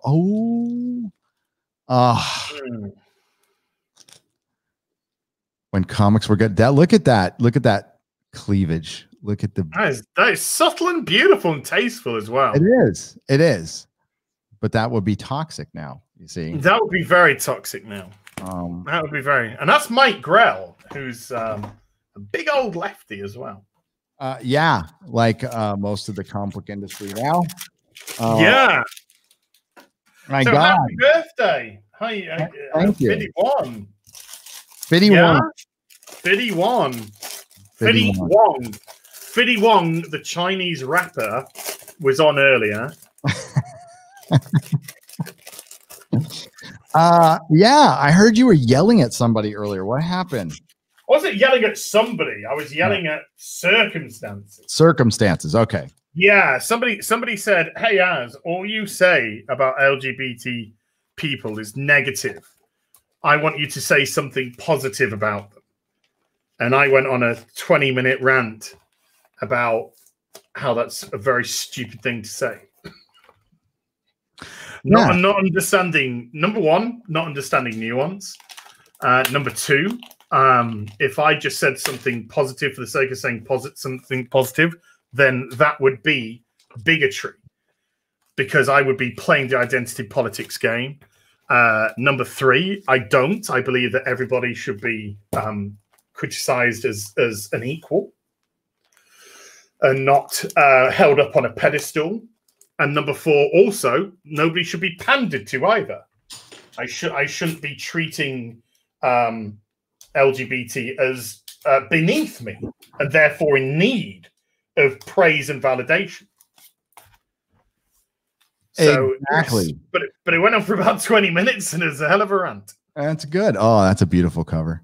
Yeah. Yeah. Part of normalization is they are individuals. So I don't look at them as this group of hive-minded people who like to put their penises somewhere else.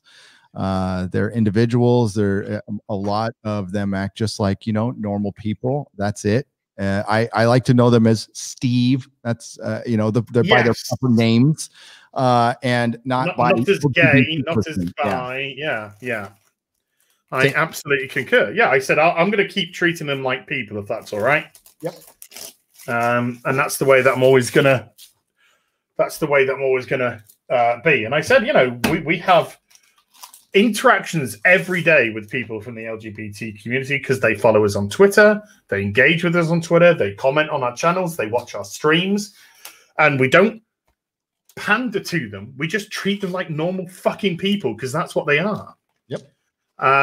So when you want to have some declaration, when you want some, and so I did say at the end of the day, you know, who the fuck are you? Who the fuck are you to say, I want you to make a declaration? You're you know, unimportant nobody, just like the rest of us in the grand scale of life. You're fucking unimportant. There are very few important people in the history of the world, if you really put it down, boil it down to that equation. You know, so Isaac Newton, etc., you know. But I'm unimportant. I will leave this world unimportant. Ooh, nice. And to make some bog standard pathetic declaration to appease who? Another unimportant person? And that unimportant person can be an example, like anyone on Twitter. That's why you never apologize to these fucking freaks. That's why you never bow down to them. They are unimportant nobodies. That covers awesome. Oh, I love Grail, man. Such a great Green Arrow run. Oh, amen. Yeah, that's logic. You know, like I made a joke, and a couple of people came in on Twitter and like, explain yourself. I'm like, no. Yeah, explain. Excuse me. Excuse me. Hey, we got something we need to discuss. Yeah. Happy birthday to you. Happy birthday to you. Happy birthday, dear Gary Beekler. Happy birthday to you.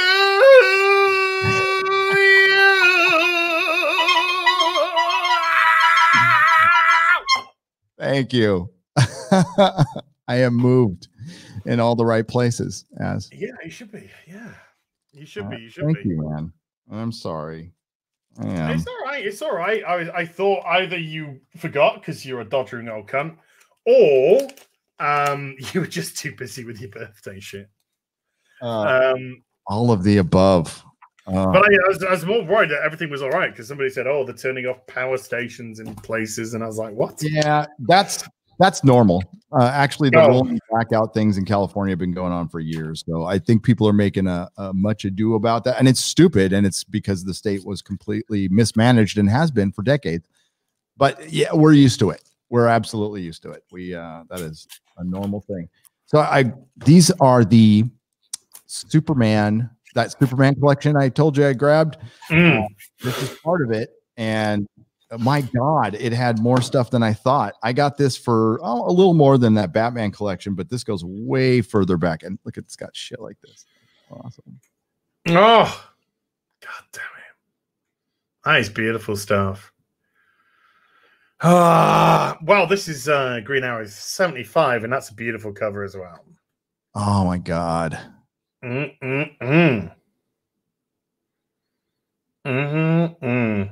It's so it still holds up today. Look at that beautiful canary. Oh my God, and that's a woman right there. That's a woman. That is a woman. Serious curves right there. I like the curves. That ain't fucking fat fucking wonder cunt. Nope. And it's not some beanpole that looks like a 14-year-old boy either. So no. Yeah, it's not fucking Carl Manvers. Oh my God. That's a woman. It was an awkward situation with that cover, right? I mean, I'm still gonna say my opinion and stuff, but my wife was friendly with that person, that artist on Instagram, and I tried. Yeah. I had to freaking tell her, I'm like, don't fuck with the fans. Just take it. Say, I'm sorry you feel that way, but this is my art. That's all you need to do. You don't need to kick the hornet's nest. She didn't do it that bad, and maybe she held back a little bit, but well, she was hypocritical though, because she was just like, absolutely. I draw realistic bodies. I draw realistic bodies. I draw realistic bodies, and then in the next paragraph, I'm going to do more diverse bodies. Oh, but a diverse body can be a realistic body. Well, not it's not when you're kind of doing the norm. That isn't what a normal woman looks like. And that was complete. You could tell by the disproportion of the woman that was a politically put together cover. Oh God, yeah. Oh. So women are fighting over the man. Oh, the man. Oh my God. Oh, you missed this. You missed this been shown off. There are 3 toys. I have currently shown off 2. There is 1 more to come. This was number 1. We got fans, toys, Jabba, which is Blur. So this is Blur, Transformer Blur, the fans toys one. Articulation, obscene. I had it in a kneeling down pose with this gun going across the body in like a snipery position, which looked real cool. Once I put that across there, had that hand going up there, that was coming out there, that was going back there, and it just did some more. But it's sort of like I need to work it in, but it's sort of like kind of like in that pose. So it's like looking like that. Then the second one was Fans Toys Cup from the Transformers. So we got Cup and Blur. Cup and Blur. Are these like what are they made out of? What's the die cast? They're heavy. Oh, sweet. These are heavy die cast, beautifully manufactured. And then the final one I was going to show off, which I have no idea what this could possibly be now, but it has to be Hot Rod. So Cup, Blur, and Hot Rod, the trifecta. Oh, brilliant! So I got the boys together. I got all the boys together. Cup, Blur, and Hot Rod, and it does actually have a Rodimus face plate change as well. They all have fake place changes for different facial expressions. So I'm going to get them into a cabinet together, the boys. So I've got Galvatron there, which means I've got to try at some point get the Cyclonus and Scourge for Galvatron. I think you'll manage. Yeah. Yes, but they were good shit, man. They were good shit. So, fucking Scott Snyder's shown his simp card. Uh-oh, what do you do now? He's shown he's all in. He's all in with the Whisper Network. Uh-oh. You know Christina Zhang, who was let go, fired from Kickstarter, who was the gatekeeper for comics on Kickstarter. Scott Snyder has hired her to run his Kickstarter campaign. He's hired the woman who gate-kept people off Kickstarter, forcing them to go to Indiegogo, and actually turning Indiegogo into the place to Camilla Zhang. Sorry, thank you. Camilla Zhang. Camilla, yeah. Which actually forced Indiegogo to become what it is. A money-making machine. That is Eddie Fires. Oh. Right there. That's Eddie Fires. Oh, yeah, so he's hired her to run his campaign.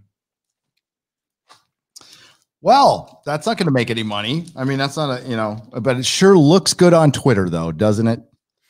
Looks great, but he ain't getting a penny of my money. Who's the artist on the project? I don't know if it's Snyder. It might be Greg Capullo, maybe. I'm not sure, but those two seem to work a lot in tandem. I'm not sure, but I ain't giving it a fucking nickel.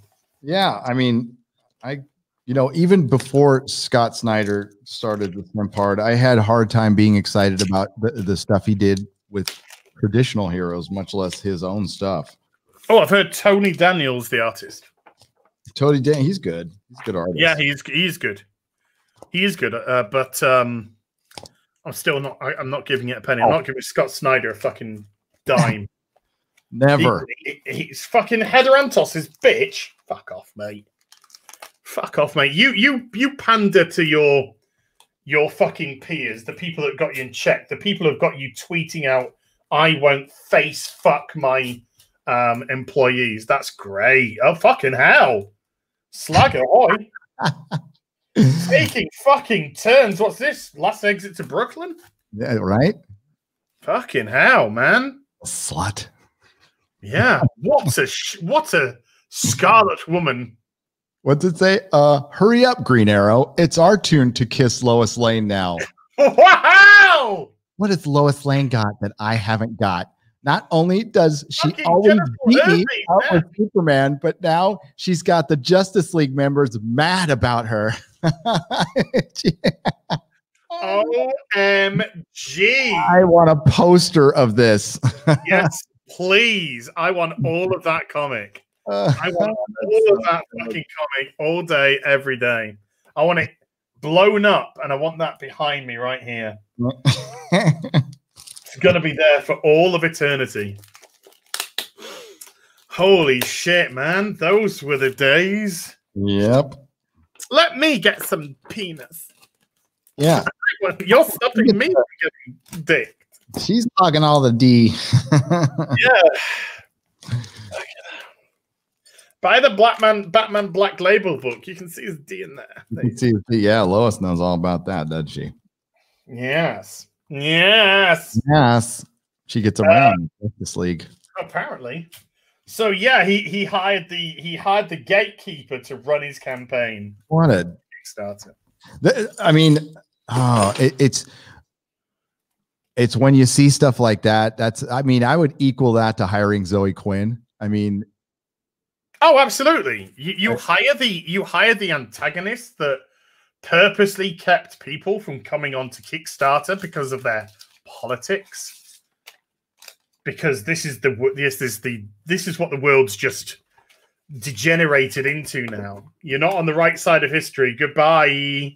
Goodbye. Yep. Bye. You don't think the same way that I think. Bye. Bye. Bye. At this point, I mean, I just can't wait for it to crash and burn. It's almost taking too long for me. Yeah. Going to happen though. Well, hey, listen, Scott Snyder's going into crowdfunding. It's happening, believe me. Yeah, well, this is his Kickstarter campaign. Notice that it's Kickstarter and not Indiegogo as well. Of course. Of course. You've got to make sure you've got the correct platform as well, sunshine. And he will not make, he probably could have made more money at Indiegogo, obviously, but he doesn't want to go over there because his covers are just fucking awesome. How well do you reckon he'll do? There's a question. How do you think he'll do? With Tony Daniel? I don't think maybe $100,000. I think that might be going a little high. Wow. I think that might be going a little high. Ron Mars, what did Ron Mars do? Like 50,000, 48,000? Well, in all fairness, Ron Mars is more provocative than Scott Snyder. Ron Mars is a provocateur in as much as a gobshite. Scott Snyder's a little bitch. He's a little fucking bitch that hides behind women's skirts because he's got no balls. So if he's got a bunch of expensive tiers, maybe. If it was Greg Capullo, he would do well. I think he would do really well. With Tony Daniel, I mean, no disrespect to the man's art, but he's no Greg Capullo to me. And maybe some loyal DC fans will go over there, but I'm not thinking very much. For one, Kickstarter just doesn't seem to get the traction. I mean, other than Todd McFarlane, but Jim Aparo. Paro's awesome. The guy is just perfection. I hope he doesn't make shit. We'll just say that.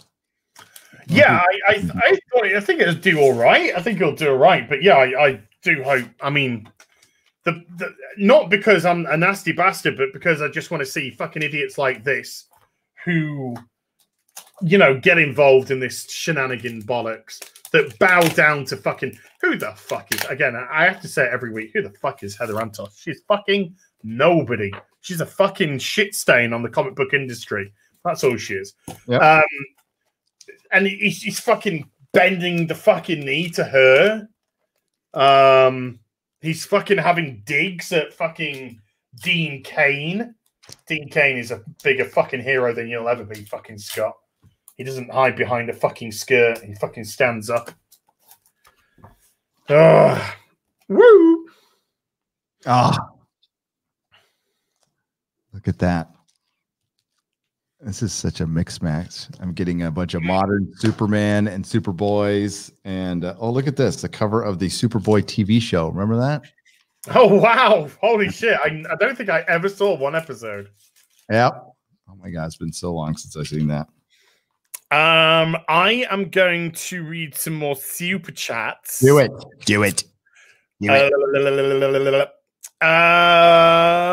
We got G-Virus with a $5 super chat talking about epic failure. I tried to objectively watch Star Trek Lower Decks, but all I saw was an inferior ripoff of Futurama. Never laugh once. Never laugh once in the one show and 8.5 minutes that I watched of the second show. There's nothing funny in it. It's not meant to be funny. It's just meant to be a fuck you to Star Trek fans. Take a 610 with $2 super chat. There are other fish in the sea, as true. There are lots of fish in the sea. So much fish. G-Virus again with a $10 super chat. Have you read the parody comic Walmite First Term Part 2, Keeping Comics Great? If not, check out Just Some Guy's review about it. It's hilarious. I think I saw it in my recommendations. Yeah, I will check it out. Did that just come out? It's popped up on my recommendations, so it must have just come out. 369 Galleon with a $5 super chat. I have watched The Last of the Summer Wine start to finish 3 or 4 times. That is some old school British old fogey comedy. That is, really? Yeah. I remember watching Last of the Summer Wine when I was a kid. Fucking hell. Yeah, good God, that takes me back. That was filmed where was that filmed? That was filmed, I think, in Heckmanwike. There's a British fucking town name for you, isn't there? Yeah. Boo. Ooh, look at that. That's good hair. Yeah. Yeah, these are the Fernandez covers. Fernandez. Yeah. Norton. I think Fernandez doing the inking with Norton. Scottish Nerd with a £2 super chat. As can we get Lady Gravesmaster to 300 subs?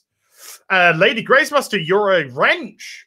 If you're in the chat, link your channel. And then people, please go click the link and subscribe. Subscribe to the link.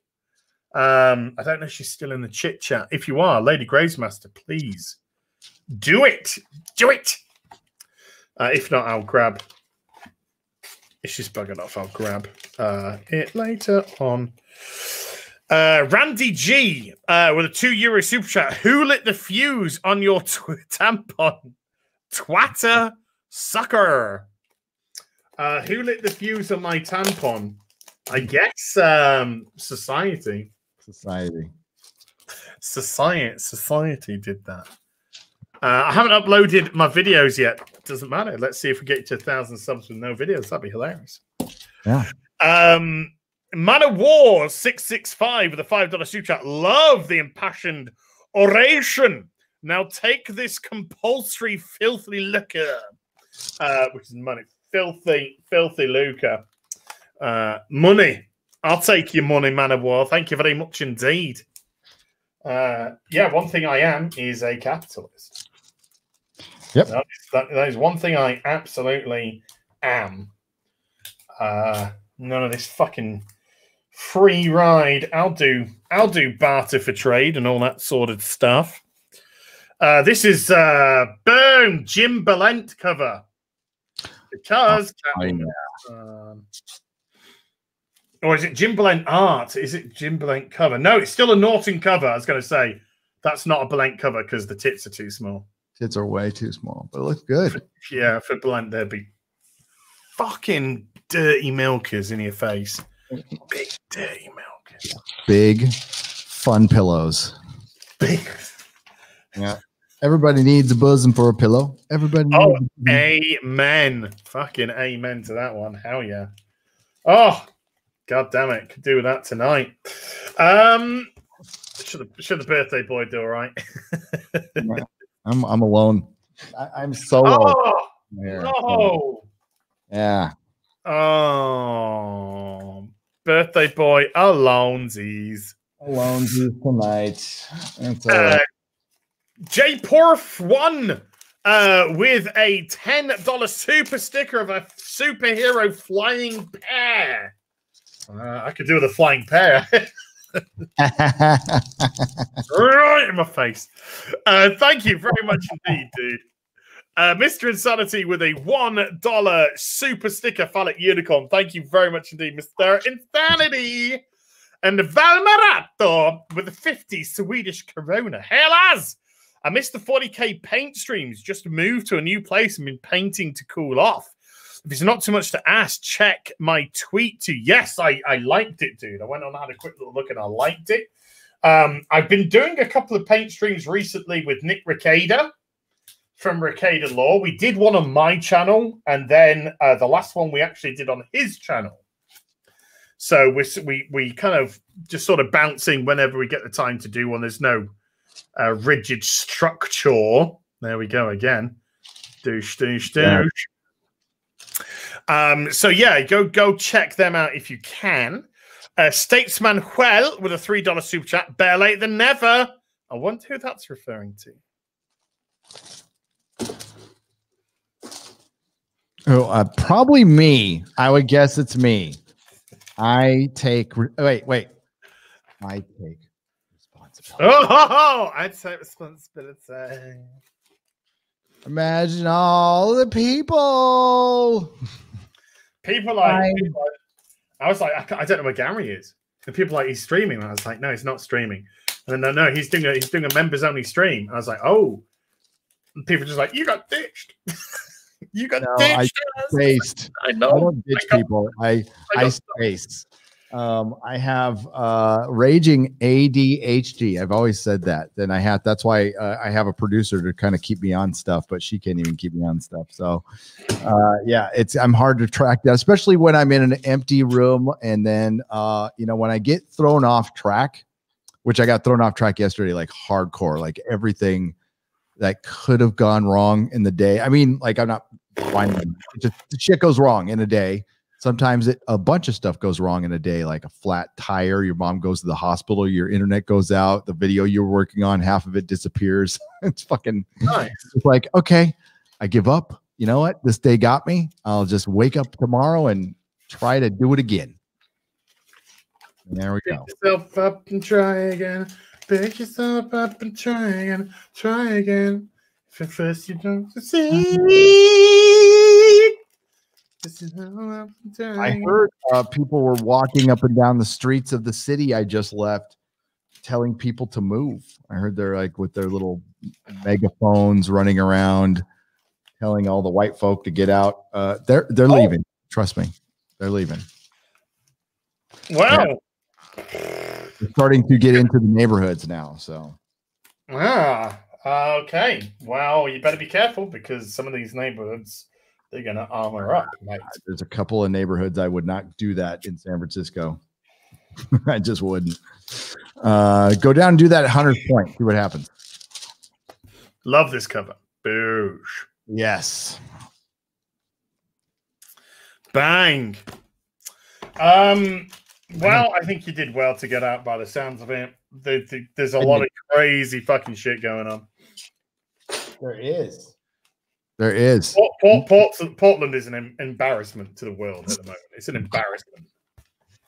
Oh, well, I mean, all you have to do is ask yourself, who's paying for all this? There's no way those people are just waking up every morning with all that gear.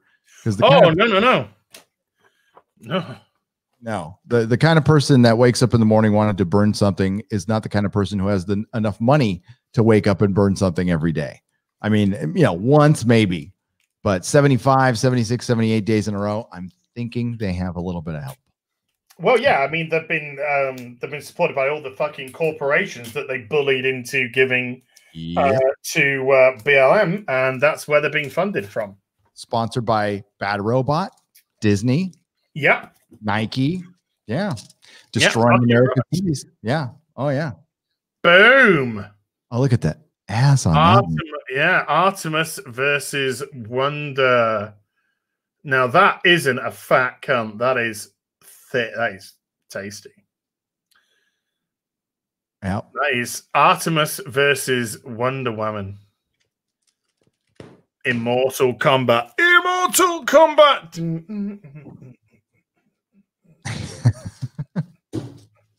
Are you voguing now? Are we voguing?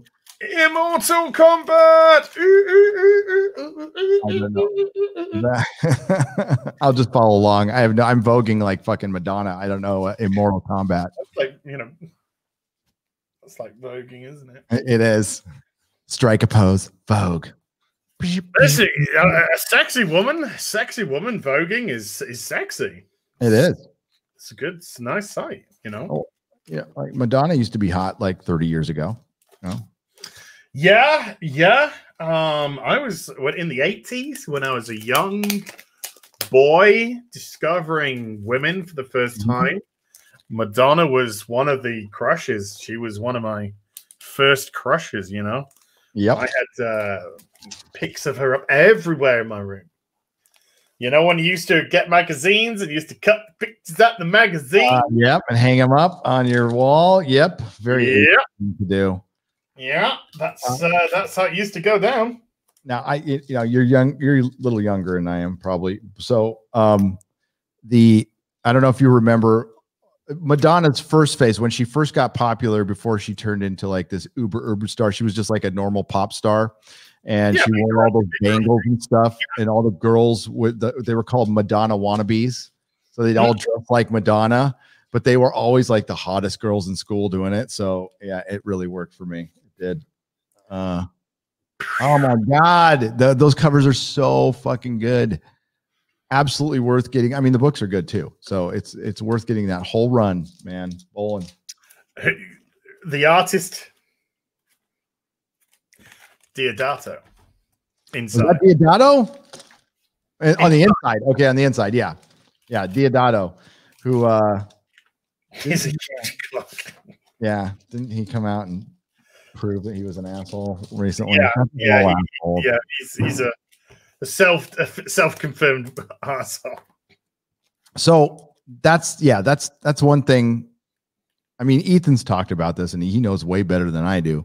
But I mean, the entire industry, it's filled with really weird lunatics, neurotic assholes. I mean, it's just filled with it, and they're artists. So I mean, part of that is par for the course, but not good people persons. I would say. Ethan's rare because he can be he's like Todd McFarlane, so the rare businessman who is an artist as well.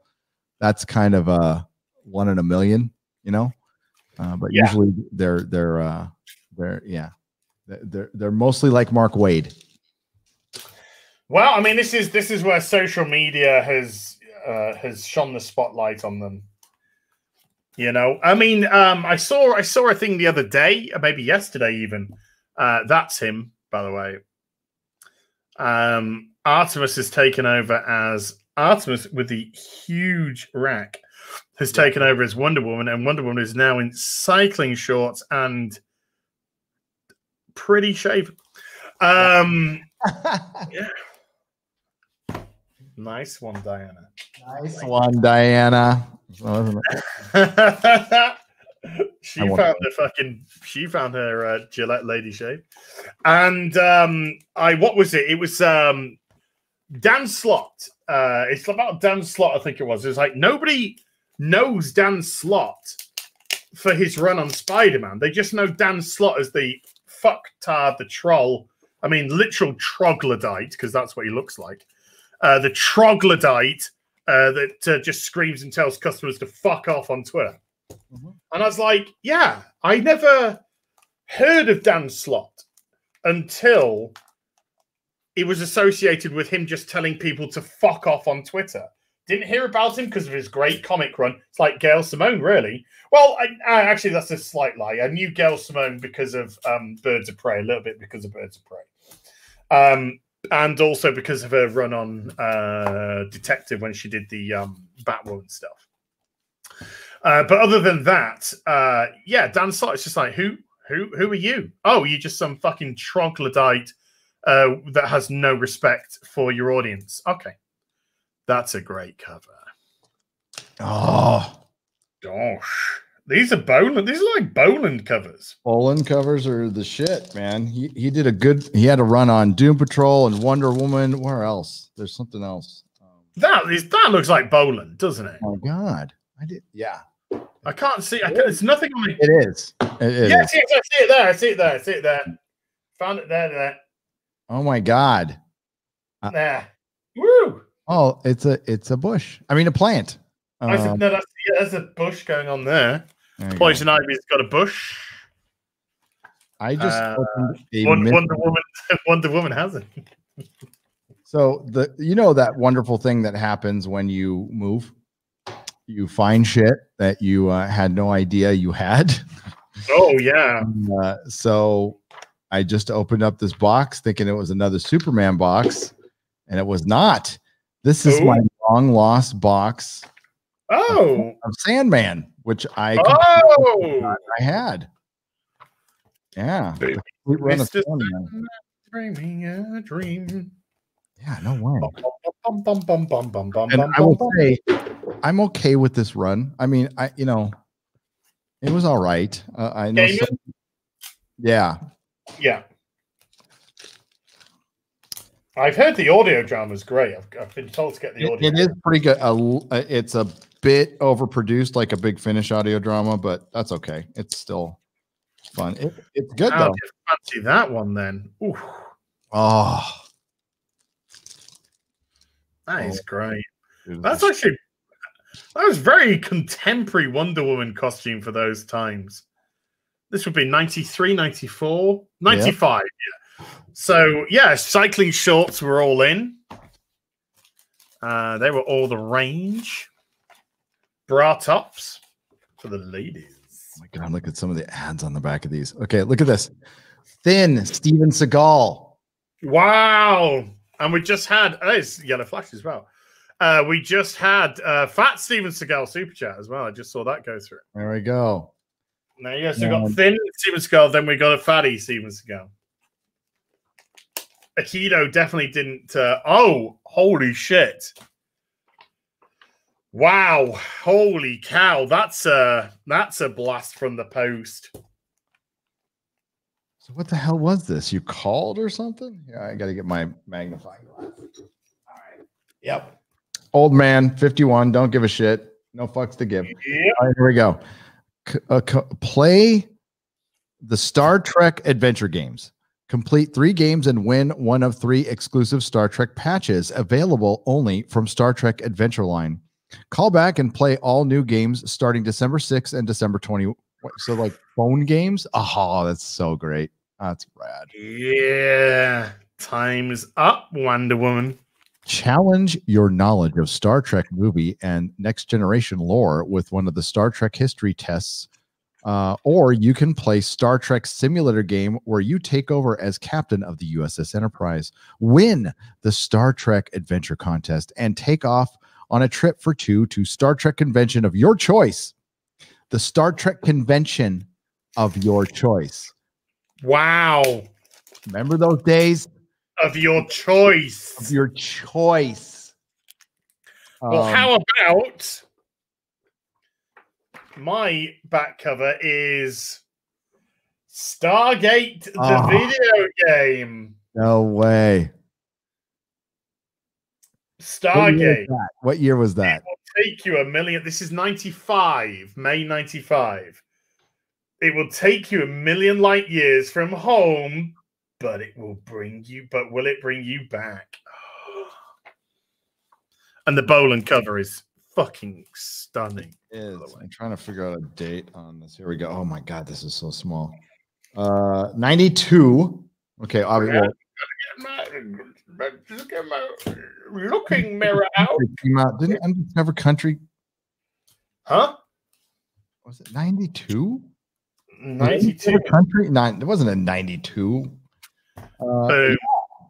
Yeah, look at that.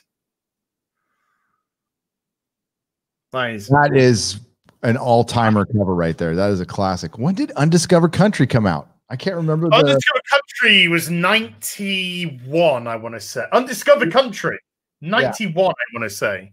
91. Okay. I want to say 91. Let me have a. Yeah, I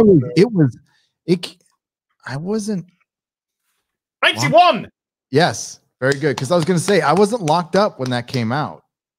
I was locked up when Unification. No, I was locked up when Unification came out in Next Generation because I had to read the book, but I was able to watch the movie afterwards because I was released after that, and then I went back in for 3.5 more years. So, yeah, wow. Yeah. I'm trying. Okay. I thought you were going to say months for a minute. Then no. I've been locked up a total of 4 years and 3 months of my life altogether, all the jail time and all the prison time put together. 4 years, 3 months. Last Boy Scout. Damn, yeah. Hook. I remember these back covers. It was all over. Yeah, Hook was fucking terrible. Dustin Hoffman, isn't it? That was great film. Great film. Oh! I'm gonna pwn you. That's my fucking jam right there. Oh, I'll tell you my jam. I'll tell you it right now. Oh! I love that movie. Jamie Lee Curtis. Slowly. Dance for me. Turn around. You can't tell I'm your husband. I'm your husband. Husband. I'm a spy now. Such a good film. There's supposed to be a sequel to that film, wasn't it? Just some fucking fun film that was. Tia Carrera. Toxic. Oh, Tia Carrera. Toxic as fuck. Kind of like this movie. It's okay. So this movie. Wow. I've seen. Okay, the movie I've seen the most in my life is Rocky Horror Picture Show. The second most is Raiders of the Lost Ark, and the third most is this because I was living in a movie theater that was playing this, so I saw it like twice a day, every day, for a long time. Yeah. Douche. I think the film I've seen most in my life. Oh God, it's tough. I think it's Star Wars. I legitimately think it's Star Wars. Yeah, Star Wars is up there for me. It's how many times do you think you've seen it? We used to watch it on chain repeat as a kid. Yeah. I don't know. I couldn't put a. I don't know. God, I love this next cover. By the way, funny backs. Funny. Damn, I wish I was showing the backs to the others. This one is Dread. Yes. The video game. Oh, I hated that film. Dread, the video game. Stallone was dreadful. Was a dreadful.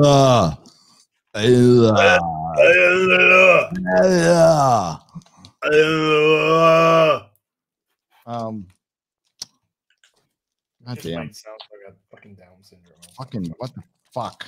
Why did I do this? I punish myself from 10 years ago for fucking putting this shit together like this. Look at that. Oh, look at that. That's a beauty. Oh, it looks like she's going down on her a little bit. Oh, it's a mum, so that'd be weird. That's really weird. I'm sorry. Yeah. Yeah. It's just that leg. That leg looks gorgeous. That is a gorgeous shape of a woman. Remember that woman that drew the fat fuck? Yeah, I was just thinking, and I was like, see, now that is comic art in its purest form. Probably some of the best comic art. No, it is among the best comic art ever created. Bolin, period. Right, I mean, Bolin, not even without question. That guy's line work is the fucking greatest. Oh. One of the best animated series ever made. Love it. One of the best animated series ever made. And if I wasn't, it's on HBO Max, by the way. Oh, it is. Oh, did you sit on something? Oh, yes. Oh, when I walked out of that movie, I fucking loved it. I did. Great. I thought it had a great soundtrack to it. The U2 song. Yeah. Hold me, thrill me, kiss me, kill me. Yeah, it's very much like a Bond song that they one of the greatest movies ever made. Tango and fucking Cash. Tango and Cash. Yeah. Fuck yeah. No, I love that song. Yeah. I really like Diodado's artwork. It's just I do too. I just I don't know. It got worse over time though. See, like his work in that stuff was really good. That was kind of his peak. And then he was doing some like Spider-Man stuff where like when I heard he was going to be on it, I'm like, oh my God, I'm excited. But it just ended up being not very good for some reason. I don't know. He lost control of like his legs are always like way too long. And it just, I don't know. I don't mind artistic license and all that stuff, but sometimes it just gets to be a bit much. Well, I feel he was I mean, I could be completely wrong, but I feel he was very much influenced by Liefeld. Yeah. Better. So we got Wonder Woman 100 foil cover. Yeah. And then all of an Amazon. I got the new standard edition as well, and that is a Bolin cover again. Looking fucking, I love it when he puts these white, separations. It's just so characteristic of his work. It just kind of gives it a 3D aspect as well. Damn. Then, we just got a little.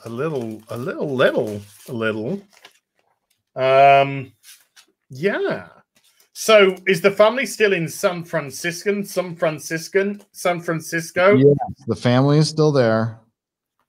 My oldest son is gonna stay in the house while we're getting it prepared to sell, if we can fucking sell it at this point. Isn't it great to watch your like life's dream fucking go up in smoke? It's fucking fantastic. Goddamn pleasure. I got to tell you that right now. It's fucking, after watching my wife moved out her stuff from the salon for the last time yesterday, so she was not feeling great, we'll just say. And yeah, that was tough. And then we're thinking about selling the house, and we're like, I don't know if we can. I honestly, we have people walking up and down the streets of San Francisco, like telling us to get out. And dude, I want to go take a baseball bat to every single one of their heads. Hell yeah. And I just might. I don't know. Of course, figuratively. Yeah, it's frickin' terrorism. But yeah. But then I look at a John Byrne fucking Wonder Woman cover, and it makes me feel better. It takes me to my happy place. Look what you see. Well, beating them over the head would be my happy place too. I see some freaking thick thighs. Thighs. Muscles, though. Those are muscles. This is terrorism, and this is terrorism to say, vote the way we want. Oh, nice. Vote the way we want you to vote. This is domestic terrorism at its fucking peak right now. Yep. And if you think, right, I mean, you know, I don't care how you vote. I do thoroughly recommend that you do exercise your right to vote. Yep. But I will tell you this: I'm just from a complete neutral outside. I have no love for Trump. I have no love for fucking the Democrats either. But I will say this: there is a party that is terrorizing the country because it's having the world's biggest hissy fit. And it is fucking killing people. It's putting businesses out of fucking action. It's burning down infrastructures. And if you want to fucking live in a place that has these things, then do you want to give these people power?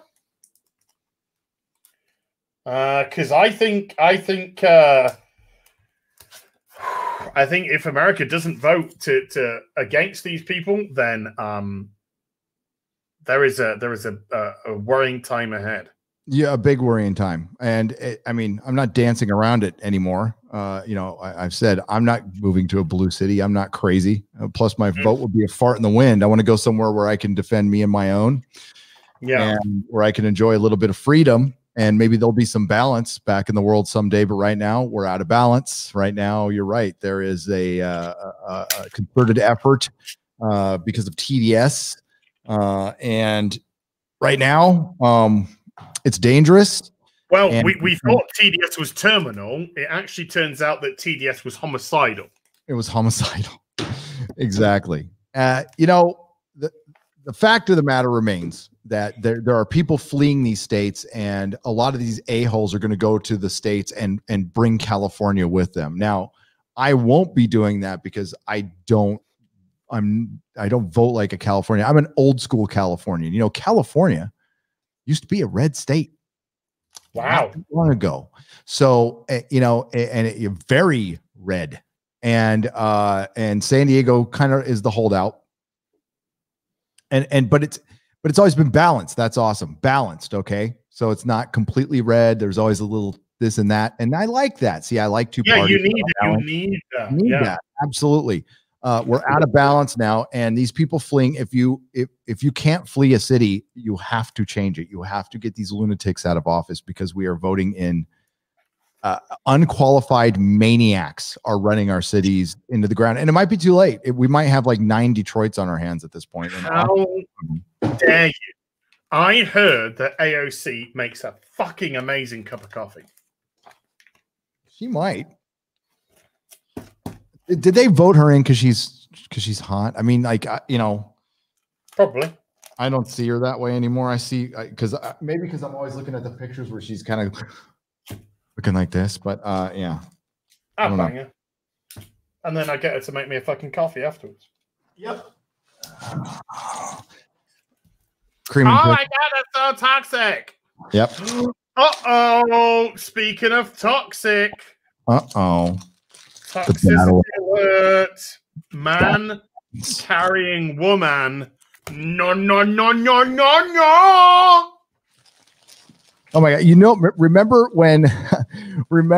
when Bill as the Cyberman was carrying the 12th Doctor? I'm like, God damn. And that was a direct result because Stephen Moffat got a bunch of shit because Matt Smith was carrying Amy Pond in Asylum of the Daleks. And that's where the first criticism of sexism came in. So he just flipped the script and has the 12th Doctor carried by a woman in a Cyberman. It's so bad. I'm like, oh my God. Why don't we have Jenna Coleman carry somebody? Let's really get it out there. They spent they spent 2 seasons trying to make her the Doctor. It was just fucking terrible. Yes, it was. Yes, she's so hot. Oh my dude, she's a good actress too. And yeah, they wasted what could have been probably the best companion. Making her insufferable and unlikable. Boosh. There we go. There we go. Heroic stuff. And that is my stack. because you missed a I know. I just randomly pulled some shit out to go. I mean, like I've always got comics around me, but yeah, if you want to get to some, I mean, I can't. I got to make videos. I'm sure you, but if, I'll stay for your super chats or whatever. Yeah, I'm gonna go through this. I'm gonna go through the super chats. Yeah, because I love you. Thanks, and everybody in the chat. I apologize. Like I completely fucking spaced. I suck. So. Fine. It's fine. Oh, in that way that like when I piss my wife off, it's fine. Where she goes, it's fine. It's fine. And then you find you have no tea that night. Couch. I'm on the couch tonight. No, we don't have a couch. It's fine. Then you just like, would you mind making me a cup of? And then you get the eyes. I mean, would you like me to make you a cup of tea? Yeah. It's like when I shat on my floor in my bedroom when I was 19. I got very drunk. I had 13 pints of Guinness. I'd never drunk that much before. Guinness is... You're lucky you're alive. Horrific stuff. I was so fucked. I went into the bathroom. I went into the bath and puked. I then got out. I went up to my bedroom, lay down on my bed. I puked all over the place. I got up, needing a shit. I just squatted in the middle of my room and had a big cow pat Guinness shit. I then crawled back into my puke-filled bed, fell asleep. Alarm went off at 7 o'clock in the morning to go to work. I was like, fuck, I'm wasted. I got to go to work. This room smells like shit and fucking puke. And there's a big shit in the middle of the room and my bed is covered in vomit. I was like, right, okay, shut the door. Shut the bedroom door because I live with my mum. and then come home at lunchtime, clean it up. She'll never fucking know. I went to work about 11 o'clock in the morning as a phone call for you. It's your mum. Oh, get to the phone. Tearful mother on the phone. Oh, boy.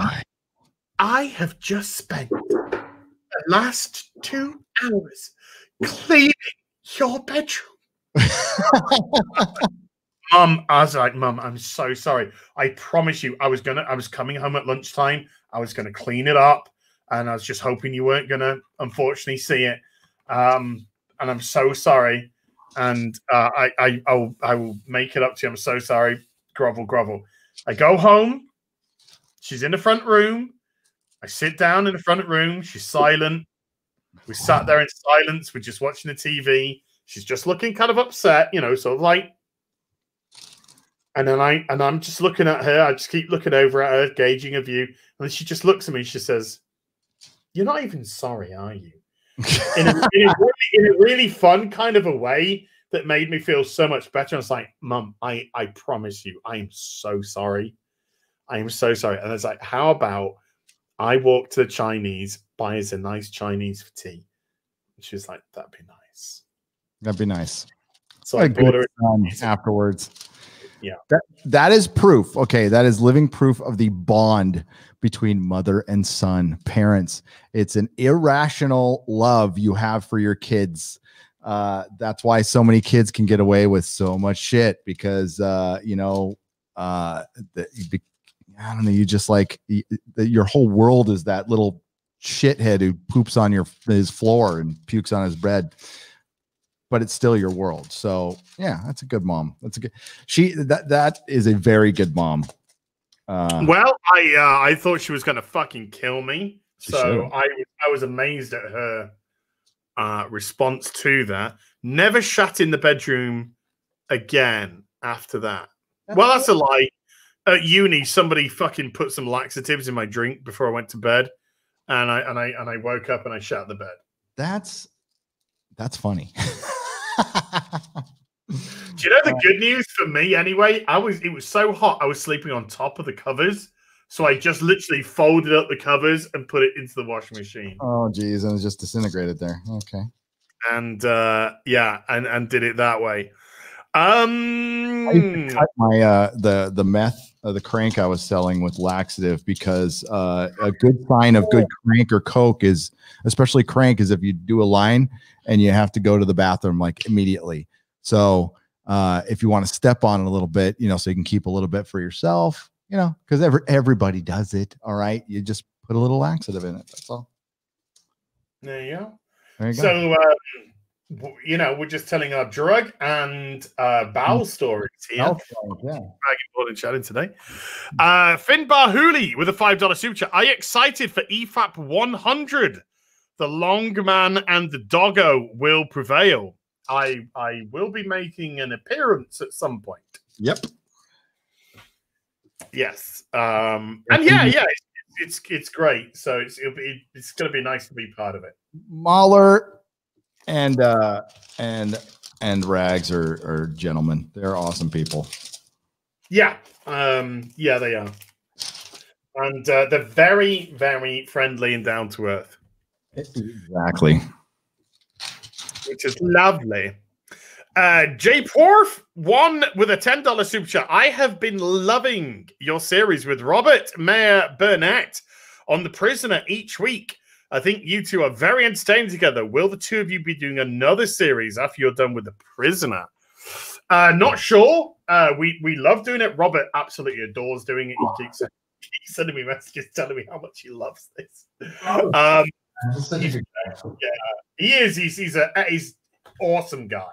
Yeah. And he's very enthusiastic and he's very intelligent about these topics. And, you know, we have some good discussion with it. We seem to connect very well. And it's just a passion. It's a passion because it's a show and it's just it's wonderful to be able to do a series where we're not bitching about something. We're not talking about this falling apart, that falling apart. We can talk about something that's working. And something that's fun and that people are enjoying, and it's a very positive experience for everyone, and you know, a very upbeat experience. So yeah. It's a pleasure to do. It's an absolute pleasure to do.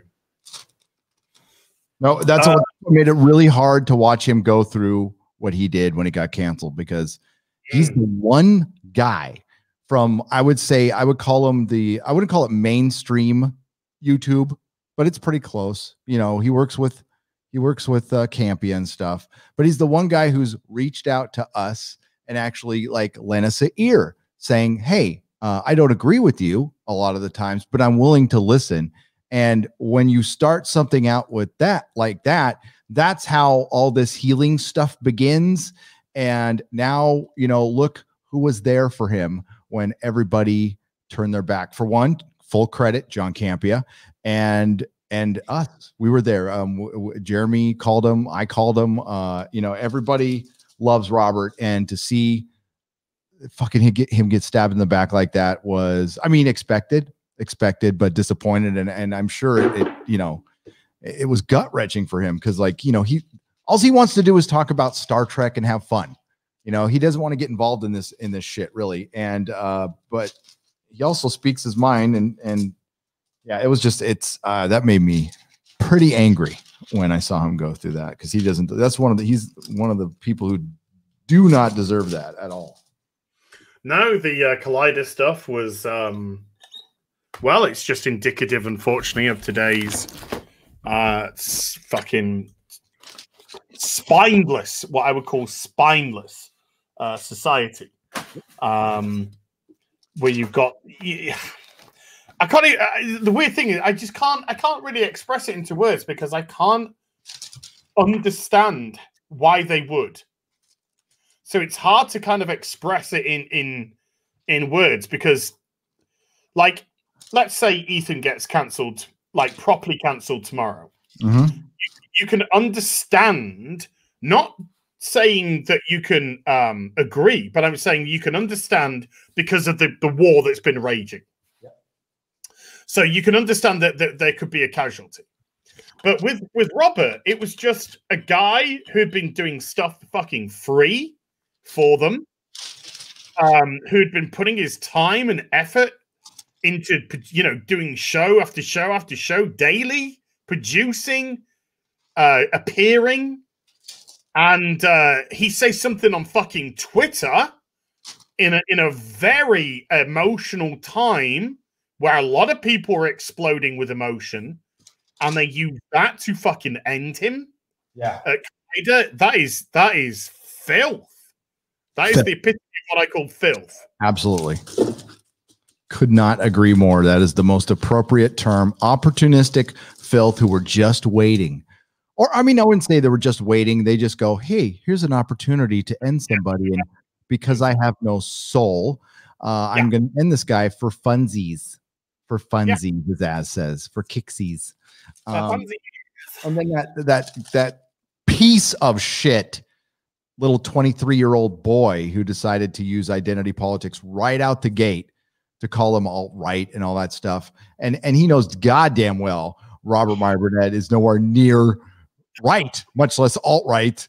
And that was just pure scum. Pure scum. So yeah. By the way, he's probably going to make it, big time in that town, because that's what you got to do. I hope he deserves to. Couldn't happen to a nicer person. I'll tell you something off camera, Gary, about him. Lovely thing, by the way. A lovely thing. But I don't want to hear because it might be a bit tacky. Right. He's an absolute gent. He's a lovely guy. That's the only thing I can say about him. He's so enthusiastic. Well, it's not actually at all. He's so enthusiastic. He's like and I say this in a nice way. He's like a very intelligent puppy. He's just got energy for days talking about stuff that he's impassioned about and loves. And it's just, and I say puppy because you just want to play with him. You just want to, get involved and get involved in that fun time because it is great fun time. And so doing the Prisoner show tomorrow night, this channel, 8 p.m. Checkmate is the show that we're going to be discussing. I keep saying it to him each week. It's just a pleasure to do. It's a legit pleasure to do. I get excited for it. He gets excited for it. And then the conversation flows. It just flows with the discussion points. And yeah, tomorrow is going to be a great discussion because Checkmate is such a good episode. Mm-hmm. And also Jane Morph won with another $5 super chat, says, happy birthday, Gary. Thank you. Emotionally Unstable Amphibian with a £1 super chat. No message, but thank you very much indeed, Emotionally Unstable Amphibian. Even the anonymous ones, I appreciate you. Even if you don't want to say anything, that's cool. I understand. Rin Wesley with a $2 super chat. Gary, you look great. What is your secret? Yeah, you look not bad for a 51-year-old, bathing in baby blood and the blood of virgins. Nothing much though. So that's why I look like a knackered old fuck. Okay. Get on that murder spree. Yeah. But you only did 3.5 years for it, so it's all right. It's all right. Die. Has he got a wet nose? I don't think Robert's got a wet nose. Bjorn with a 20 Swedish Corona suture as sing happy birthday to Gary in the Marilyn Monroe way. I think the way that I did the happy birthday was very good. It's very arousing. I was a little confused about the whole thing. So it was a way. Scottish Will with a fight. Oh, let's get racked. They mean fuck, but they said rack. They ran exactly. Scottish Will with a £5 super chat. Happy birthday, Gary! And only 92 days until Cyberpunk 77, or maybe not.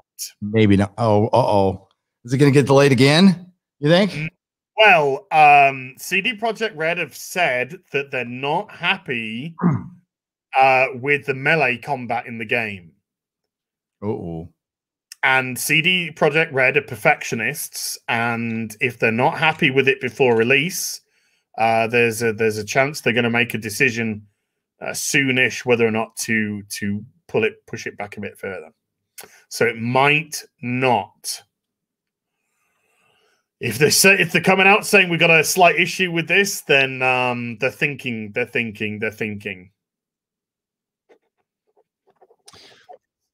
Better to wait. Better, because I know how gamers are. But CD Projekt Red, they've never let us down so far. So these delays are positive because you know you're going to get. Even I know they're good. Yeah, that's right. So, yeah, you're real. They did The Witcher 3. Yes, which is my favorite game of all time. But there again, it's got some stiff competition. Ghost of Tsushima was just fucking hell. I've been raving about that. So I've been a nice boy. This is a sealed up copy.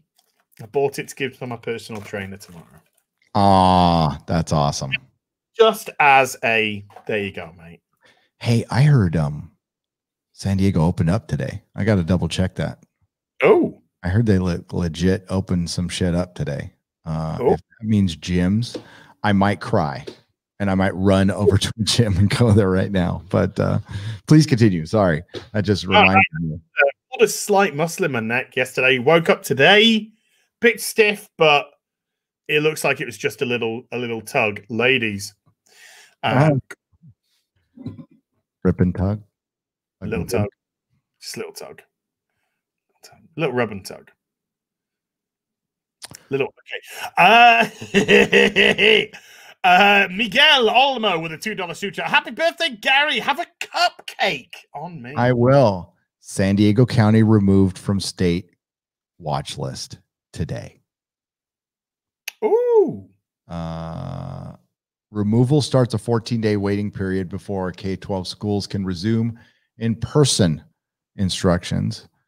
Oh my God. I might go to it. Sorry.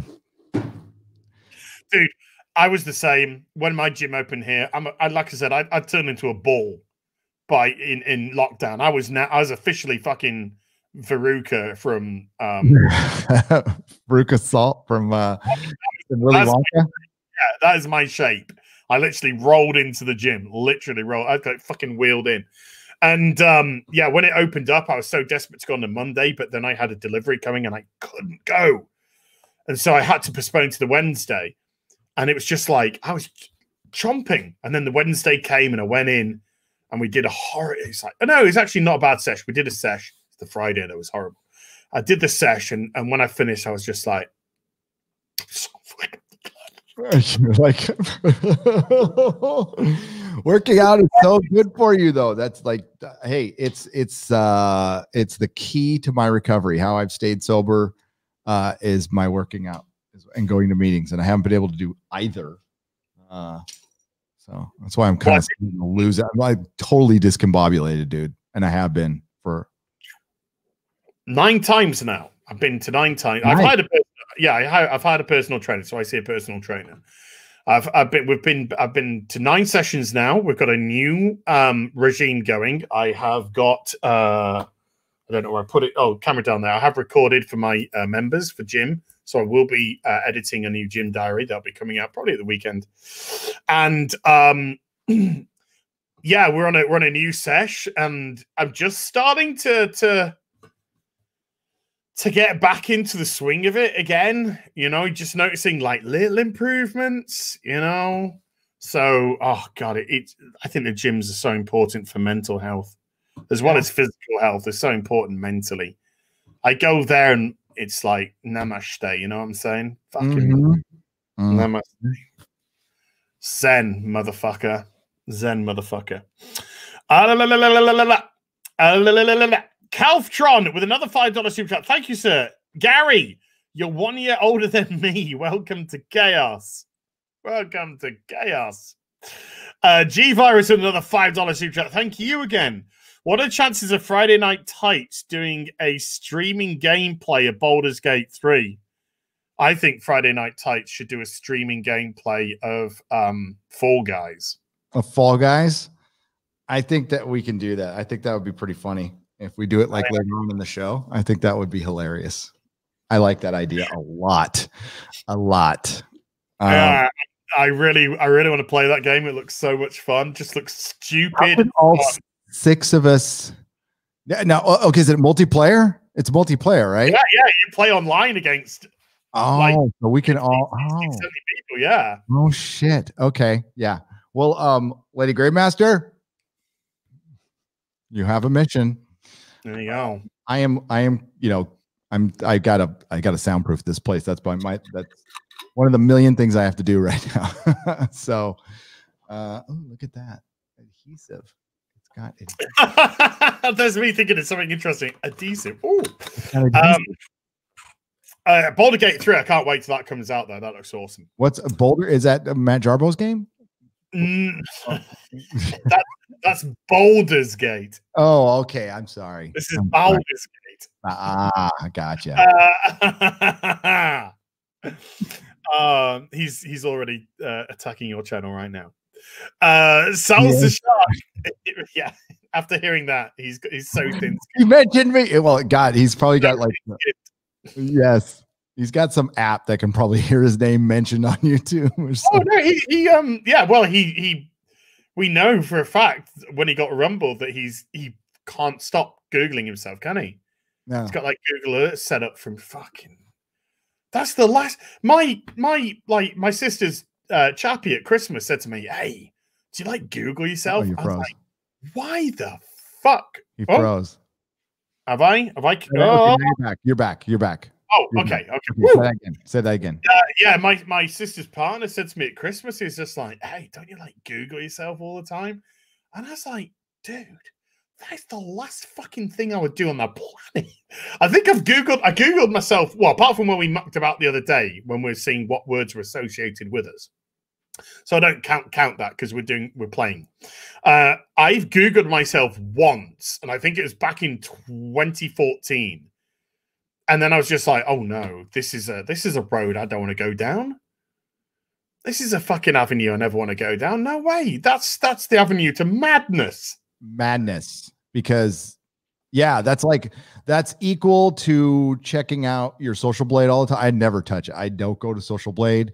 I don't look at any of that shit because it will drive you nuts. And yeah, it's the road to your head fucking exploding and this stuff going to your head. And it's very important to stay grounded, because once you start doing that, then your audience sniffs it out and they're like, "Oh, fuck this guy." So I got you. And it's not healthy. It's not healthy because for this. It does end, because it's going to end. It could crush a person, absolutely destroy them. And I don't want to be in that position. I want to be very humble throughout, and just when it's over, it'll suck, but it is over, and then you just move on. I went through it with the comic shop. I went through the whole ego thing. I fed into my own shit way too much, and listened to the praise a little bit too much, and it went to my head, and it led to me fucking relapsing, and it crushed me when I had to sell the shop, and it took me years to get over it. I'm like, I don't ever want to go through that again. That was dumb, and it was avoidable by just remaining humble. Yeah, Googling yourself is bad. The only way I found out is people told me that when they Googled my channel, like the word racist was coming up next to it. And I'm like, oh, okay, well. Not anymore. Not anymore. Not anymore. Kamala Harris is multicolored. She is? Yeah, she's Asian. Have you seen the just look at like the articles from like 10 years ago to the articles now? Like 10 years ago, like Kamala Harris is the first what was it? Native American or something. She is. Now it's like Kamala Harris is the first black. Oh, so it just kind of shifts around. Yeah. They shift. Captain Asian or something like that. She's shifting tones. I remember when she was DA of San Francisco, and she wasn't a top cop of shit. So she must be a chameleon Harris, where she can just adapt wherever she goes, like a good politician. So when she's in San Francisco, she's not very hard on crime, because nobody's hard on crime in San Francisco. San Francisco was way ahead of the curve in defunding the police. Fine. Yeah. when I got my car broken into and like for like the 9th time, and I called the police and they're like, file a report online. I mean, they just stopped coming out for car break-ins and house break-ins. That you file a report for your house being broken into. You have to file a report online, and that has been going on for years. So, you know, they're used to. I mean, they're used to their garden variety bullshit, but it's just gotten so much worse. And yeah, and so many San Franciscan politicians are in control of the state now. So we have one is going to be a vice president. The other one's controlling our state. It's like, people, are you not paying it? These people are from San Francisco. Do not vote them into office to have power over actual human beings. It's not a good idea. I tried to tell them. I tried to tell them. Right. They wouldn't listen. I heard a noise. Who's breaking in? No, that was probably. Did you hear something? No, I didn't hear a noise. Maybe it's a ghost. Okay, it's a ghost. Owners of the house died. So, yeah, I've been in this cavernous house. Sorry for. And I'm like, I'm waiting to see a ghost or something, and nothing weird has happened. Sal's the Shark with a $10 super chat regarding Friday Night Tights. We understand you're doing it for nonsensical reasons, such as your health and sanity. Consulted the Shadow Council, and we have to insist that you do the right thing. No as, no peace. Oh my God. Love you. The Friday Night Tights was my decision. Yeah, you better talk to Az about that one. Yeah, it was my decision. I said to Gary, look, it's killing me. I need to probably, you know, do slightly less, because it's you know, now that I'm back at the gym, it's a gym day, it's a personal trainer day, which means I'm up at 8 o'clock in the morning. I then got my gym session, which is not easy. Then I got to come back. Then I got to work for myself. And then I got to wait till whatever time we fucking start. Sometime between 10 and 11 p.m.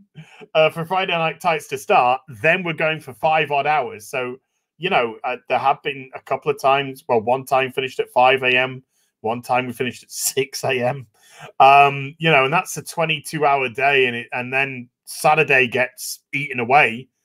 And it knocks me off my body clock. And so I'm meant to be back at the gym on a Monday. So I want to be back on that body clock. So, you know, it's my decision. Oh, it's, yeah. Listen, live stream take a lot out of you. Whether you're, I mean, even at a normal time of the day, if you do a live stream over 4 hours, you're kind of zonked. You're a little tired afterwards. And yeah, Az was losing 2 days for a live stream. So it's, listen, we moved the time up to accommodate Az is, and then he'll come on twice a month. That's fine. That's perfectly okay. But you did the best thing you've ever done, so you don't need me. Of course we need you. That's why I wanted you on the show permanently. I mean, I immediately knew you were cool and you fit in, but I don't want to burn you out and have you leave the show altogether. So it's better to just have you bi-weekly. That's fine. It'll work. Listen, I do 4 live streams a week. And what, not counting this one every other week, I do 4 live streams a week. And I mean, like, and I upped it during the beer bug because that's what people wanted, but it's like severely cut into my video making time. Like I only produce a video like once a week now. I used to do it like twice a week, 3 times a week. That's going to change when things open back up and I can go back to the gym. But yeah, I get you, man. No, I love Az unconditionally, and I completely understand what he said, and I appreciate Az just telling me, which is nice because a lot of people just don't do that. So Az was straight up about it. Now, like, I like that. That's cool. Dies on hill. Okay, I could force him to be on it, but I don't think he would listen. Force him to be on it. Listen, I want to be fresh as well. I want to be entertaining. Yeah. I don't want to be a zombie, you know. Yeah, and I'll try a lot harder to start on time when Lady Gravemaster gets fully trained up to where she can. I mean, because I'm still writing all the descriptions, I'm making the thumbnail, I'm setting up the title and the live stream. Basically, I want to get Lady Gravemaster to where I just show up and turn it on and go. She comes up with the title. I can do the thumbnail, but she makes the description. I found that place where you can give somebody access to your channel, and it's like an admin, right? So you you give them permissions, so she can come in and edit my channel without like removing videos or I don't know, stealing all my money. Not that she would, but you know, you got to think about it. And I found that, so that's going to be really helpful. That's going to be very helpful. She's been great. Yeah. I love Friday Night Tights. I love doing Friday Night Tights. It's so much fun. I was just worried that I was becoming zombified and dead a bit and dying. Like I'd start strong and then I'd be dead halfway through. I'd just die. For one, you don't have to stay for the whole show ever. And I don't want you to lose an entire day of your life for a show that you're coming on. I mean, for fun. I mean, it's supposed to be fun. We want to keep it fun. You don't want it to ever feel like an obligation. So. No, it's not an obligation. It's a lot of fun, and I love doing it. I'm my own worst critic. I'm my own worst enemy. So I'm the one that's just like, I don't want to let these people down. You know what I mean? You're never letting us down, dude. Yeah. Sorry. I'm absolutely mean it. You are never letting us down. Thanks for being there. We appreciate any time you give us. Seriously, no bullshit. It's bullshit, all of it. Mwah. Polaris sucks with 2 Canadian. Glad to see the 2 together.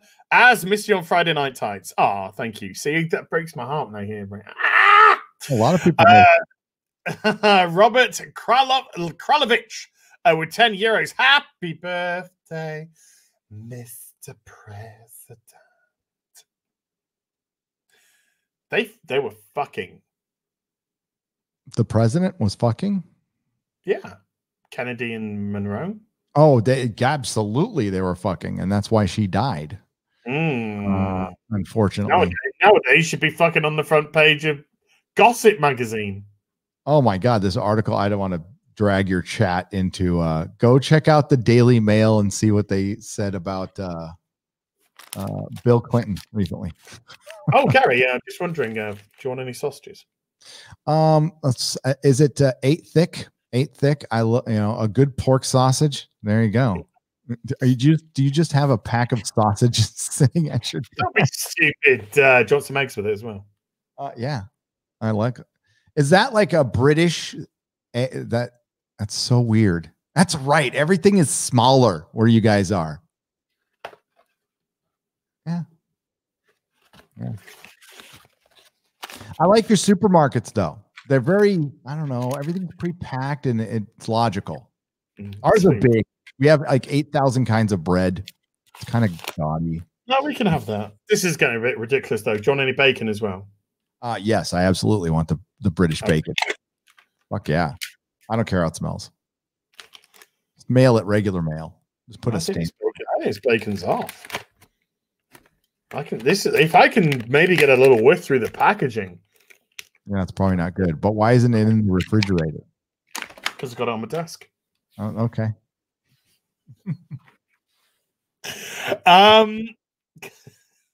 Shane O'Reilly with €2 super chat. Happy birthday, Gary! Nearly as old as Az is younger than me, probably like by he's never told me his age, but I'm guessing by 15 years, maybe 10 years. Okay. Are you laughing? Or maybe we're the same age. I don't know. You said you were a kid in the 80s. Yes. I was a teenager for most of the 80s. Gary, in the private chat. Okay. Okay. God, he's 21. Holy shit. Yeah, every fucking year, bitch. Way off. Every year, 21. Hell yeah. The challenge of Wayne Chang with a £3 super chat. Happy birthday, Gary, you old goat. Cheers. Have a great day. Yeah. You too, Talons. Love you, man. I'm getting your birthday super chat. That's all. It's all right. It works. It works. Oh, dude, you're on Friday Night Tights. My pleasure. Absolutely my pleasure. Yeah, but it's not your birthday. By the way, don't let me, another thing, Lady Gravemaster, Friday Night Tights meeting next week, early next week. Jeremy and I discussed something and we've got to talk about it to all you guys behind the scenes. It's a good thing. It's a very thumbs up good thing. We're getting fired, the lot of us. No. The John Beck. unfair. You guys, you're all fucking out of here. All right. You're all fucking out of here. Me and Jeremy. That's it. Yeah. Running the show now. Fuck off. The John Beck with a $5 super chat. Happy birthday. Mini SD meet up with you and Ryan Cannell and those nearby. San Diego? SD San Diego. Yeah. Ryan Cannell's down here. With Ryan Cannell and those nearby. Yeah. I think that's how we say Ryan's surname better than he does. Yeah. He's young, kind of dumb. But we love him anyway. I'm Ryan Cannell. No, you're not. You're Ryan Cannell. It's Cannell. I've always called him Cannell too.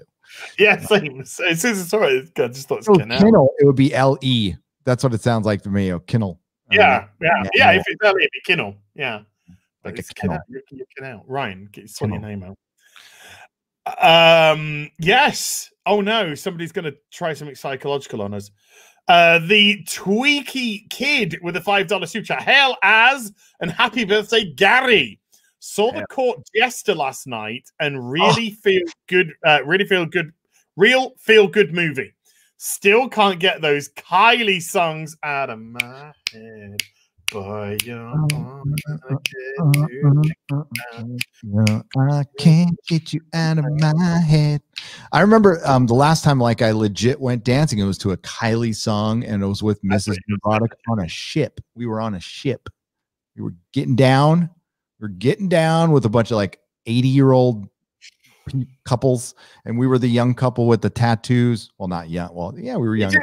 Would it grave do dirty dance? We did bending her over and doing that whole fucking thing. Oh yeah. Oh yeah, right in front of grandma and grandpa. They're on the ship. They're grinding too, but their own version of it. With their canes going. There you go, Bessie. Yeah. Oh, my wife. This is Nerdrotic fucking rule on so many levels. She already bought all the acoustic panels. Oh, yeah. Bless her heart. God damn it. She's awesome. You'll win Wife Award. Yeah. Black Tiger, Hidden Dragon. Black Tiger with a 5 Canadian super chat. Happy birthday, Gary. My very much older brother from 2 other mothers. Much love and may you see many more. Oh, hi, Az.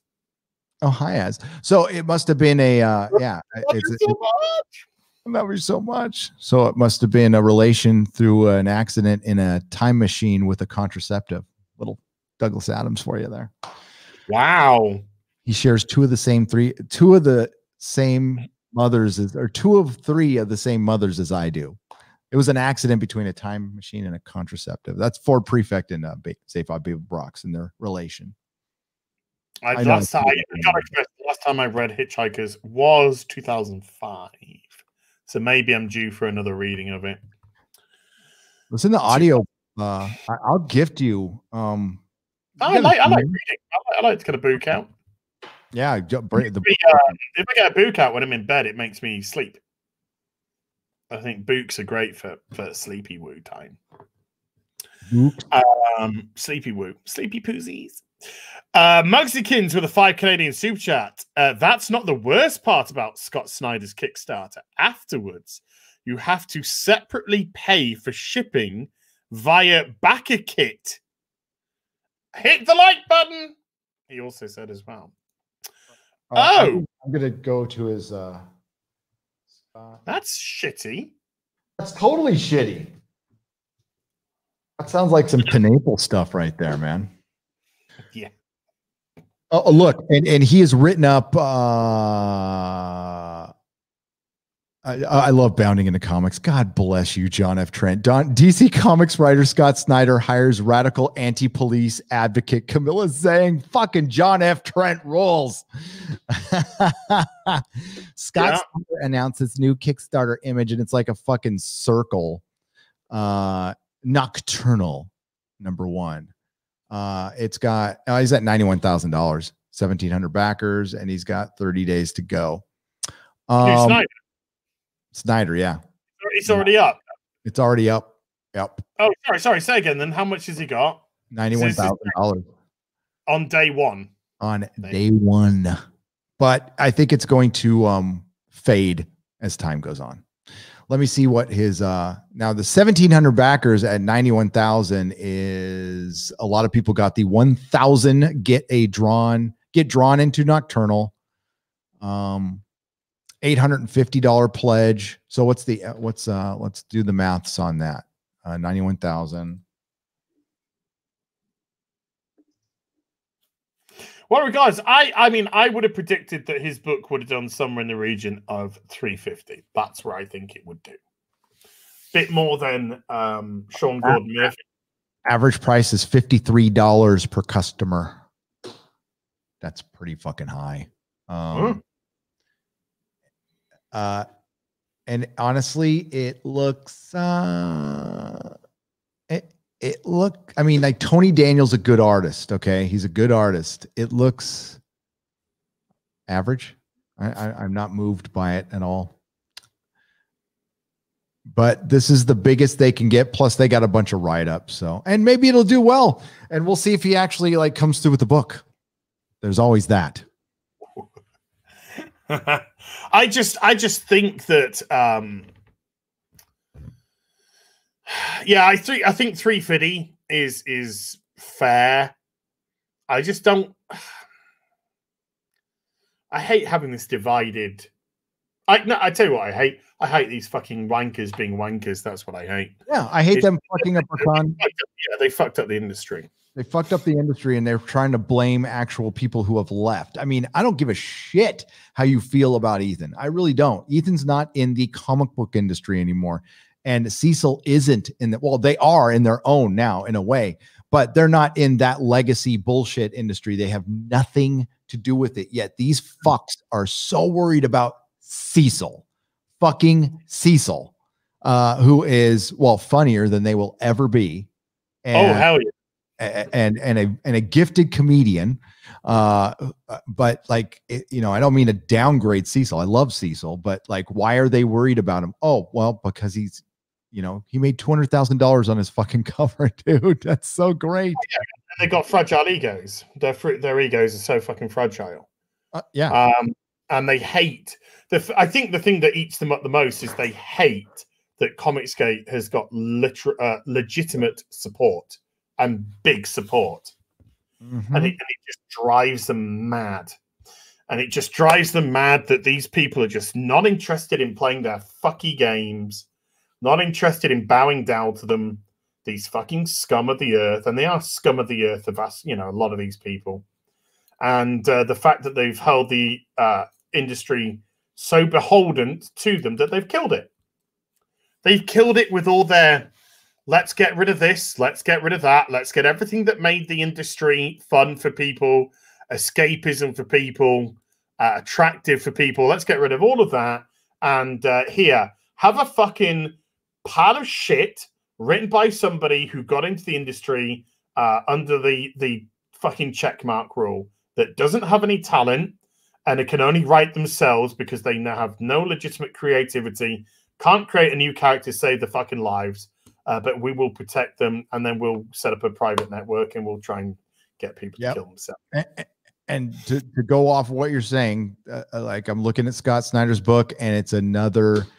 I'm sorry, ladies, it's another chick book hunting a demon or fucking. I mean, it's like, oh my fucking god, I'm tired of like even sexy girls kill. I mean, and this isn't even sexy. It's you can't tell she's in a fucking hood. But at least they draw her like a woman. But it's just another one. It's like, I mean, there are so many fucking chick books killing monsters. Enough. For Christ's sake, write about, I don't know, something else, maybe an older lady or maybe a dude. I don't know. I'm fucking tired of it. That's why I don't know. I back that. I know what they can write. The Resignations. Ah, yes. Why don't you try writing some of them out? Look, another girl with big guns killing a monster. We've been doing this since I can watch 90. I can watch that all day. I could too, but I mean, like, really, we're 25 years into this now. I mean, we're decades into this story, and it's old. Yeah. But I'd rather. Well, there again, there is some. I mean, the current run of Tinian's actually good. It's good at the moment. But you know, I said I'm dipping at 100. I'm going to dip at 100. Yeah. I fully dipped. I am done. I'm right there with you. I was completely over it. I don't want to support him anymore. I just want it to die. And I got plenty of old books to read for the rest of my life. Yeah. The Phantom Guard with $5 super chat. Hey, I was in Gary. Those are the first 5 letters. Yeah, words. Hey, I was in Gary. Something you want to tell me? I would have remembered that. Hey, I was in Gary. Just finished. Is the next. Oh my god. Is there anything that ghost Gary? This might be the super chat because my ass did hurt a little bit when I woke up this morning. I just thought, hey, I was in Gary, just finished collecting the Robotech comic book series and Sonic series, the originals. Any others you think I should collect? And then they follow up with another $5 super chat saying, "Did you hear anything about the rumor that George Lucas is writing Star Wars Knights of the Old Republic movie for Disney?" I want to know. I have not heard that. I wouldn't consider that a plus. I'm sorry. I just what if he was plotting it out. I mean, on one page, going, okay, we're gonna have the Jedi's come in over here, and then the Sith, and then we'll have the spatial fight, talking about some cute little robot, maybe like a Jar Jar going beep, beep. And then we'll have it end, with a lot of spaceships fighting. Okay. Yeah, that would be fine if he wrote it like that. Yeah. I would give you. There's a lot of "they fight" written in here. Yes. No, I have not heard that. All I know is the news we are actually getting from Disney tells me that they are going in a very different direction from what we're hearing. They are still releasing the comic books explaining the fall of Skywalker. They are expanding High Republic. Like, it doesn't look like they're going to be taking anything away. It looks like they're going to make things much, much worse. And I think a lot of that has to do with the BLM protests of late. I think Hollywood all of a sudden thinks that, people are okay with these protests. They must think it's 2016. So that era is over. And we're going to start making woke stuff more woke again. And it's going to sell. Unlike over the last 4 years, they think it's going to be different, but it's not. You can make it woke again. Just imagine, just to fuck up your birthday, just imagine how insufferable the world will become if they win.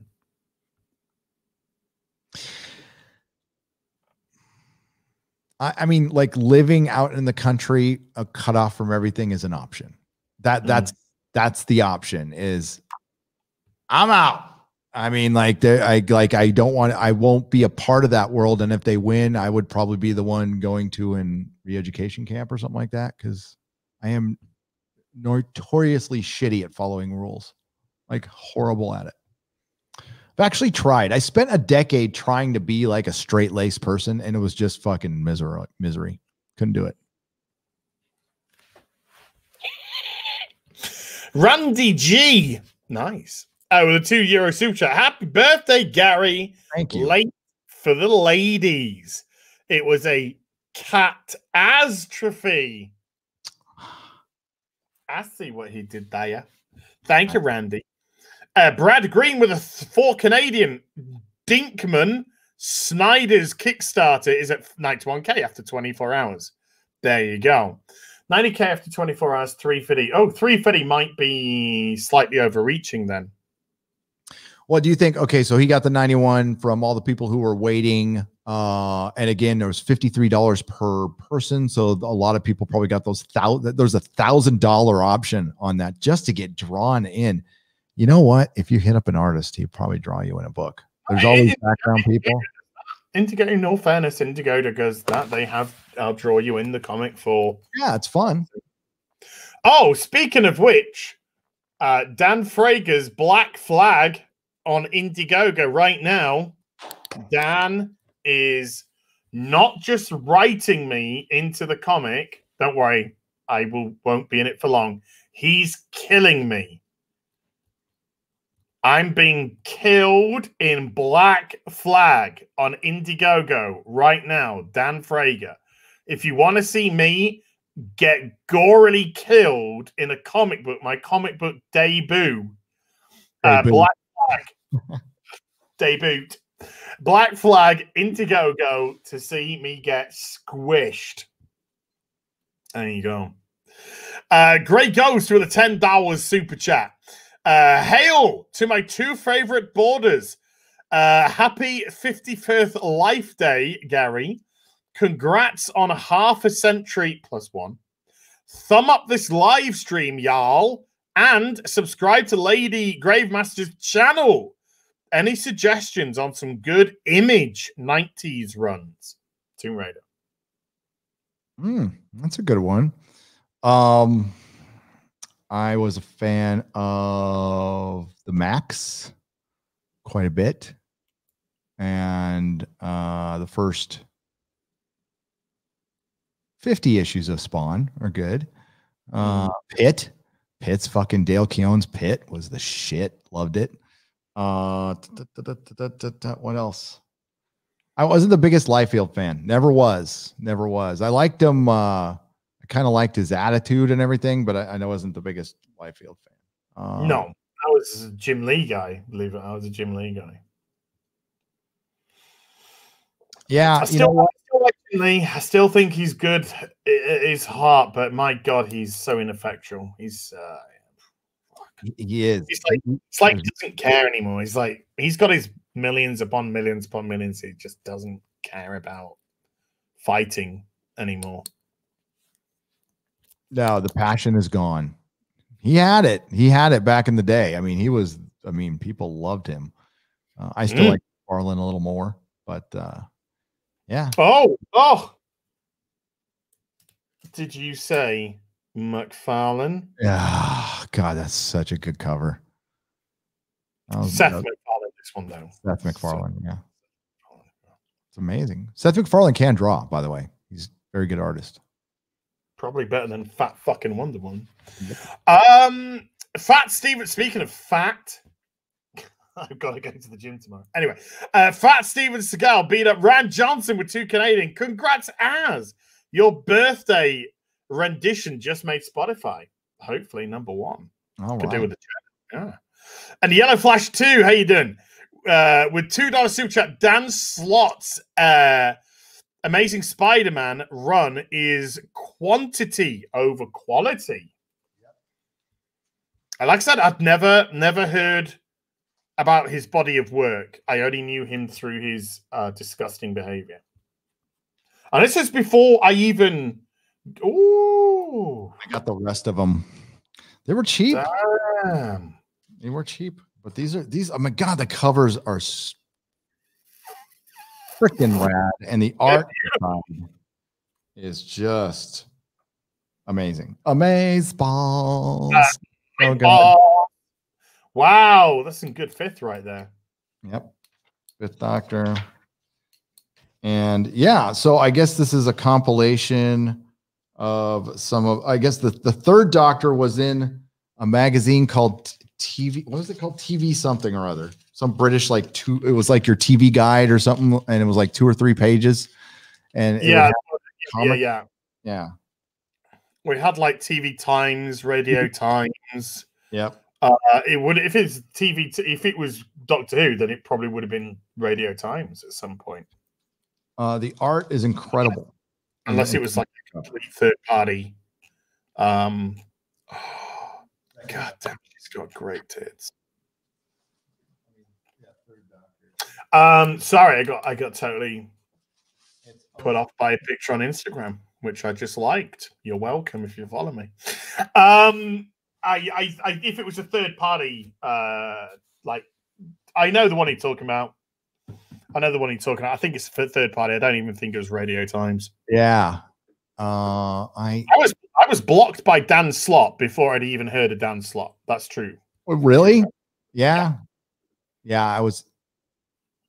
I think probably following Ethan Fowler before I even knew who Tess Fowler was. I think Mags might have blocked me now. Mags oh no, she hasn't. Oh, she's put her Twitter into protected. So only approved followers can now see Mags. Oh, that's the ultimate snowflake. That is the goddamn Gary. I wish I could show you what I could see right now. That is a fucking mermaid that I'm looking at right now. Holy cow! On Instagram, or are you going back and forth between Mags? I've just liked on Twitter. Shall I retweet it? I'm going to retweet it. I'm going to be dirty. Yeah. I've retweeted it. I'm a dirty, dirty boy. That is a mermaid. I love this girl. She's fucking incredible. Great cosplay, though. It's like she does great cosplays. It's empowering. Robert Krolovich with a €10 super chat. Gary, where can we support Lady Gravesmaster? Lady Gravesmaster, you are a wrench, so please put your channel into the chat and then click that and please subscribe. Yeah. Well, she is the producer of my live streams and kind of my assistant right now, and she's still in training mode. We still have many, many things for her to learn. But yeah, you can support her at her channel, and she will eventually put up content. I think she's working on a video. She said she was working on a video, and she's finding out that they take longer to, when you edit. See, there's two schools of thought. You do who is, I'm going to turn on my camera and I'm going to talk. And it's not everybody can do that. Not everybody can do that. And then some other people edit. And then that ends up taking way too much fucking time sometimes. Like, yeah. Like my next video, I barely edit. I don't have time. So you're just getting it warts and all. Yep. I had nothing witty to say. Phantom Guard with a $5 super chat. Gary, with your live stream channel, do you need to make a new account with separate email, or can you just use your regular email with your account? I had to make a separate email for a separate account. You have to do that. Now you can do a brand channel, which is adding something to your existing email. There is a way to do that. If you don't want to create a new email, but I just created a new one, and it was easier that way. But it all has to go to your, when it eventually gets monetized, it's all the same. That has to get linked to your original account. You can't have multiple AdSense accounts. No. Unless you have like a girlfriend or a wife or a mom or something. As long as you don't run the channel. Exactly. As long as you don't run the channel. Yep. You can have multiple. Yep. GB News and Reviews with £5 super. You just know Perry Channel will make a new video of you guys doing your Judge Dredd Stallone impressions.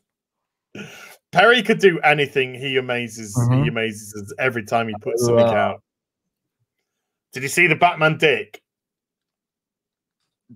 Yes, I did. It was so fun. We showed it. Did on you? Friday Night Tights. Yeah. I was asleep. I got proof as well. I've got proof that I was asleep, right? Because I can go into my, shut up, Siri. I can go into my Fitbit app. Okay. Then I go, yes, I know there's an update. Let's go to Friday, August the 14th. 6 hours, 55 minutes sleep time. Click on that. I was asleep. Where is it?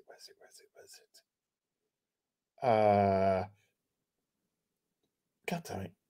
No. Were you in your REM stage? Well, it says the times you sleep, and it says between 11:30 and like 3:30 or something. I was asleep, and then I was up. Then I woke up and I turned it on, like in a state, just to see if you guys were still streaming. You were still streaming, and then I drifted back off again because you were boring. My beard this morning. Yeah, when I used that Fitbit, dude, I found out like how little I was actually sleeping at night. And this was before I lost a bunch of weight, right? Because I was snoring like crazy. And I'm like, I'm like sleeping actually for like 3 hours a night. This is bad. So yeah, my sleep is horrendous, and it needs to get better. Do you know? I was sat in my bed, and I got this nice big like backing board, and I was sat up against it, you know, ass down, back on it, and I was like playing on my Switch for a bit, and it's just the position I wanted to be in. I can lie down and play on it, whatever. It's just the position I wanted to be in. And then I just like I was just getting a little bit tired with the eyes getting tired, so I just put the Switch down and just like pulled the covers up. And I just closed my eyes, fucking woke up like an hour and a half later. And I was like, wow, that was good. Knocked right out. Yeah. I like. I could do some more of that. Surprise Mechanics with a $5 super chat. Thanks for telling me to start a YouTube channel indirectly. 2.4 already. Hopefully that's K. At Rabid Insomnia, what are your thoughts on Space Ghost's origin? I've from the Joe Kelly book. I think it's awesome. I think it's freaking brilliant. It's very Punisher. I don't want to ruin the plot, but if you guys can get the graphic novel, it's out there, and it is a brilliant story. It's a good comic book. Highly recommended. The art is very good. I like good art. Beats a fat fucking Wonder Woman looking like a fucking Walmart turd. Yeah. Grey Ghost with a $2 super chat.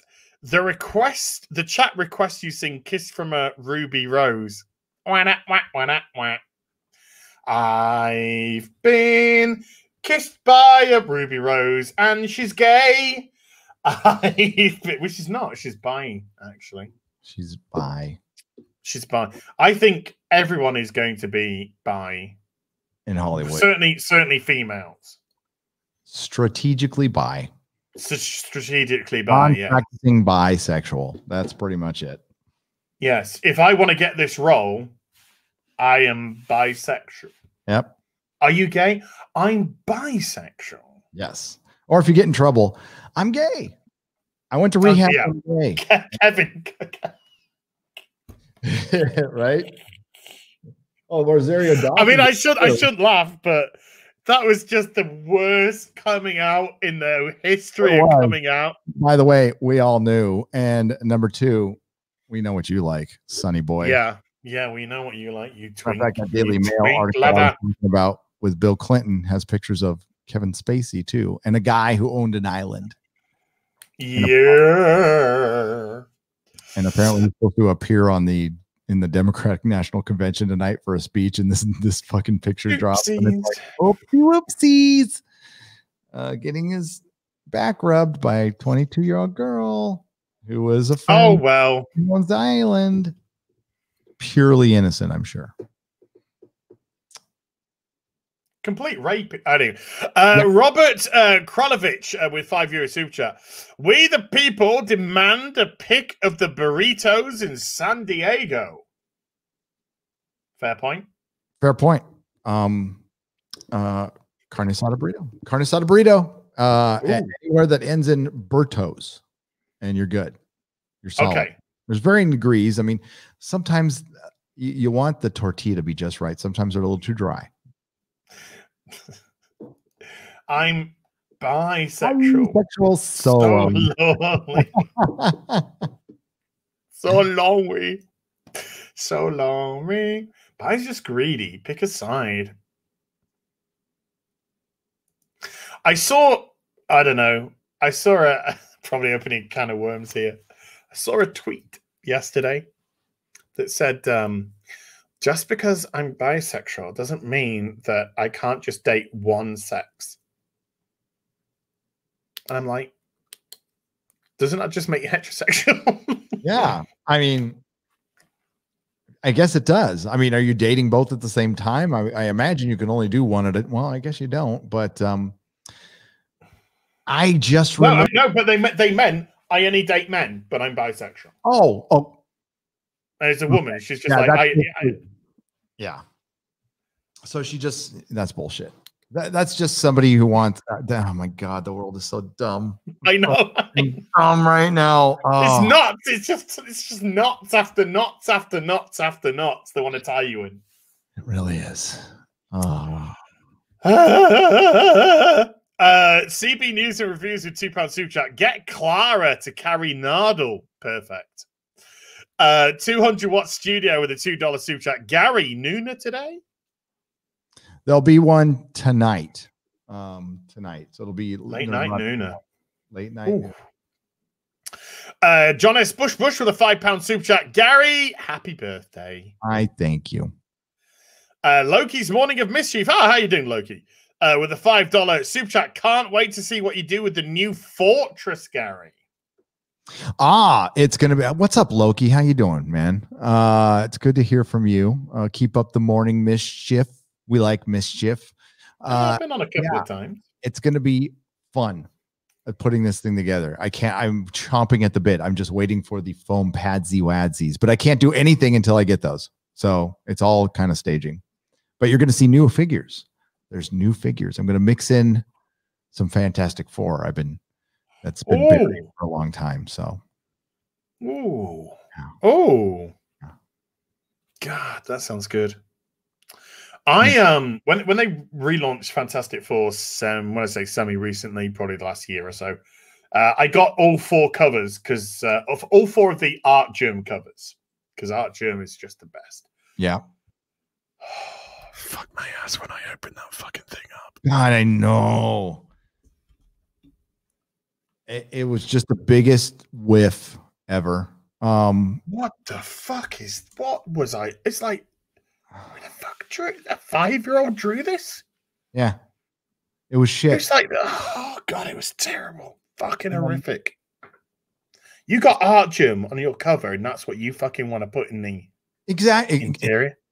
Fantastic Four, I heard for the longest time the same bullshit you heard was Superman. You can't do this comic book anymore. It's too traditional. No, Fantastic Four is the ultimate comic book. Just like Superman, you can write those things forever. Yes, just forever. Just fun adventure, pure, clean fun. I love the Fantastic Four so much. It's the only Marvel. I'm having trouble going back and even reading old Spider-Man right now. Spider-Man is that ruined for me, and I can't even tell you how obsessed I was for Spider-Man for 4 decades. It was my favorite thing in the world. That's all and I got burned out on it, and Dan Slott killed it for me. And then Marvel has made it hard to enjoy anything right now because I'm just thinking about fucking Sana Amanat and Joe Quesada, and I'll come across a name, Mark Waid, and I just toss the book now, and they've ruined a lot. Thankfully, I've got this old DC to get into, and thankfully, Stan Lee and Jack Kirby are not alive to see this bullshit. Oh God! I mean, I can only hope that if towards the end of Stan Lee's life, that he was just like, I don't care about any of this bollocks anymore. I really hope that was his attitude. I don't think he did. I think after his life was gone, his heart must have been fucking snapped in twain. Yep. God, it angers me. It just angers me the way that they fucking spoke about Stan Lee before his death. People in fucking Marvel, and then the way they spoke about him after he fucking died. Fucking no respect. None for the industry. Zilch. But there again, you can't have respect for an industry you have nothing but contempt for. And that's all they have. Norwegian Kryptonian with a 55 Norwegian Corona. What time? What can you? Sorry, God, that was wrong. What can you tell me about the fallen Madonna with the big boobies? That it was a fucking great running joke on Hello. It was a painting. Do you have the painting of the fallen Madonna with the big boobies? And they were always trying to smuggle it out, and then they were making fakes of it. Nice. That was a comedy about a Nazi-occupied Paris. Wow. Well, we had Hogan's Heroes. So it was a comedy about a Nazi prison or a German Nazi. Yeah. I used to watch Hogan's Heroes. Yep. I used to love Hogan's Heroes when I was a kid. Thought it was very funny. It was really important to clown them back in the day because they were that evil. And you got to keep in mind, they didn't teach the Holocaust in high school right away. No. My mom did not learn about the Holocaust in school. She learned about it afterwards. So at first they weren't talking about it. And you can, that was just a fact. And then later on they started teaching it. And then it was so traumatic for a lot of people that they had to clown the Nazis because they were that fucking bad. And it was George R. R. Martin saying, the Nazis are such an on the nose villain that even like the worst writer couldn't come up with a villain that on the nose and evil, yet that's what they were. They even had little skulls on their fucking hats and shit. And it's like, yeah, if you think about it really hard. What's they called? Hold on. I gotta show you something. Well, because the Bolsheviks, the communists, thought they were the good guys. They straight up thought they were. Dude, if you haven't seen this, I'm gonna make your fucking life. Okay? I'm gonna make your fucking life with this. Let me share this with you. Let me share it properly with you. Don't read the title. Just let me. Oh, is it sound or not? No sound. Okay, fuck. I knew I fucking forgot to do sound. God damn it. Fucking. It's okay. I'll wait. I fucking hate it. Okay. Douche. We should be able to hold them at this point. That is fucking beautiful. That's what it is. It's funny. I was watching just trying to get a clip with George Carlin, right? And a lot of what George Carlin says is extremely left. Okay. Funny thing is, though, when he drops all his M-bombs. Except, yeah. Well, the funny thing is, though, especially when he's talking about corporate America and he's talking about owners and fat cats, which, I mean, he's not wrong about some of it back in the day. But it's funny how life comes at you fast, because he was talking about how the media and corporations and the government are all one, and they basically own your ass, and they're trying to sell you out. And he goes, and then they try to sell you this bullshit that there's a boogeyman out there, that there's a bad guy called a communist, and they just don't exist. It's a ghost. It's bullshit. There's no commies out there. And I'm like, yeah, there's commies out there now. So you were right initially, but your end game. I don't know. You could try China. You'll find a few there. Yeah, I know. But exactly. But the narrative was that the whole commie thing was bullshit. Like, there wasn't any commies there. It's just a lie to create a bad guy to keep the system going. And listen, that's how systems work. Not going to deny that at all. I am not some yay establishment guy, because I'm not. But yeah, he's a bit wrong on that one. But if he would have lived longer, I think he would have recognized. I don't think George would have been down with SJWs and NPCs. Just don't. No. I think it kind of strikes me as somebody that would have just turned around and gone, fuck off. Yep. Pod Racing Palpatine with a £2 super chat. I use sea cow green milk to keep my youthful looks. That's what Luke Skywalker was using, Yeah. But he looked old, defeated, broken, like a tramp that stunk of piss. That's what he looked like in that film. When they chose the white robes and made them look like a goddamn robe, like a bathrobe. And once that image was clicked in my head, because I didn't notice it at first, and somebody mentioned that he looked like the dude. And it was like a couple of days after I saw the movie, and I never could get that image out of my head now. I'm like, oh, they They deliberately did that.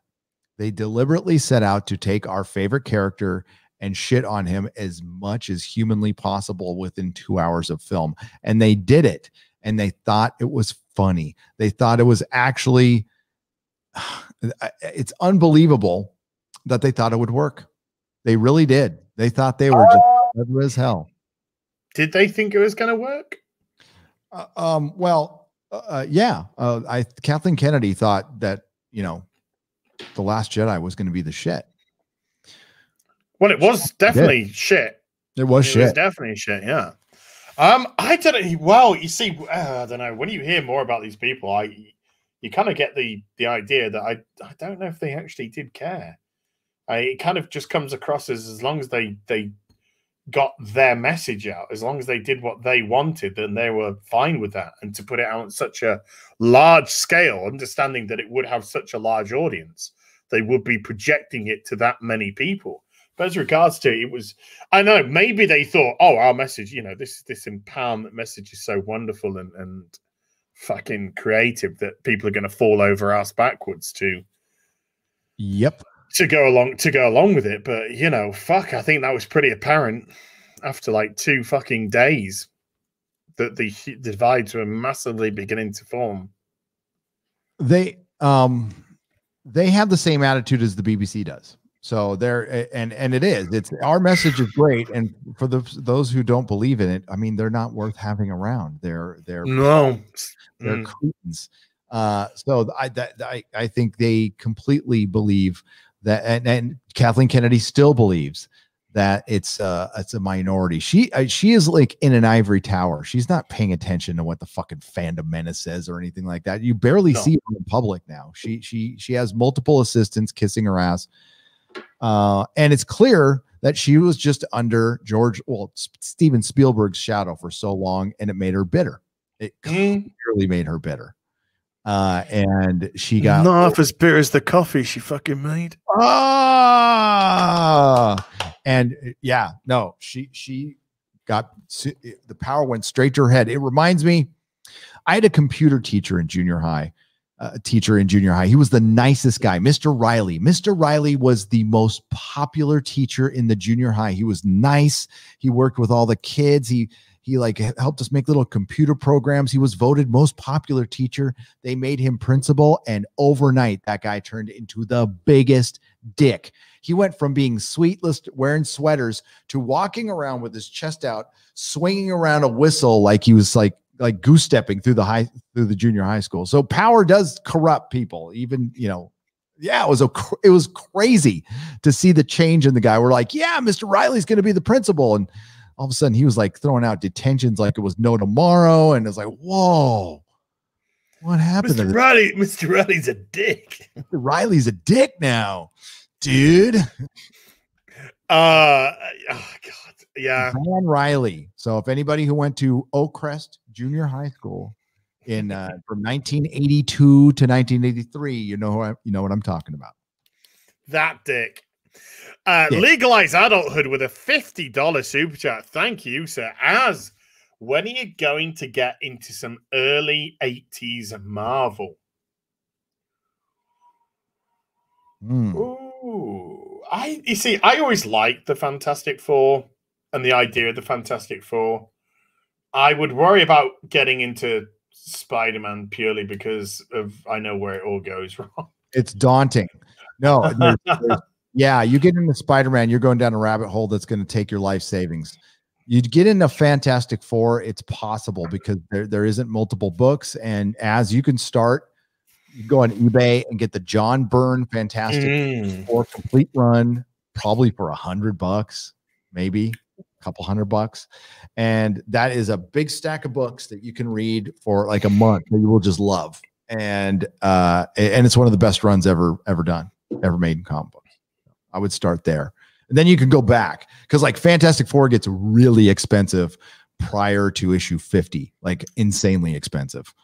After that, it's anything's possible. There's some first appearances that are, Black Panther and Silver Surfer and stuff, but mostly that'd be a bubble too. Yeah, the Marvel boxes are expensive. They're very expensive.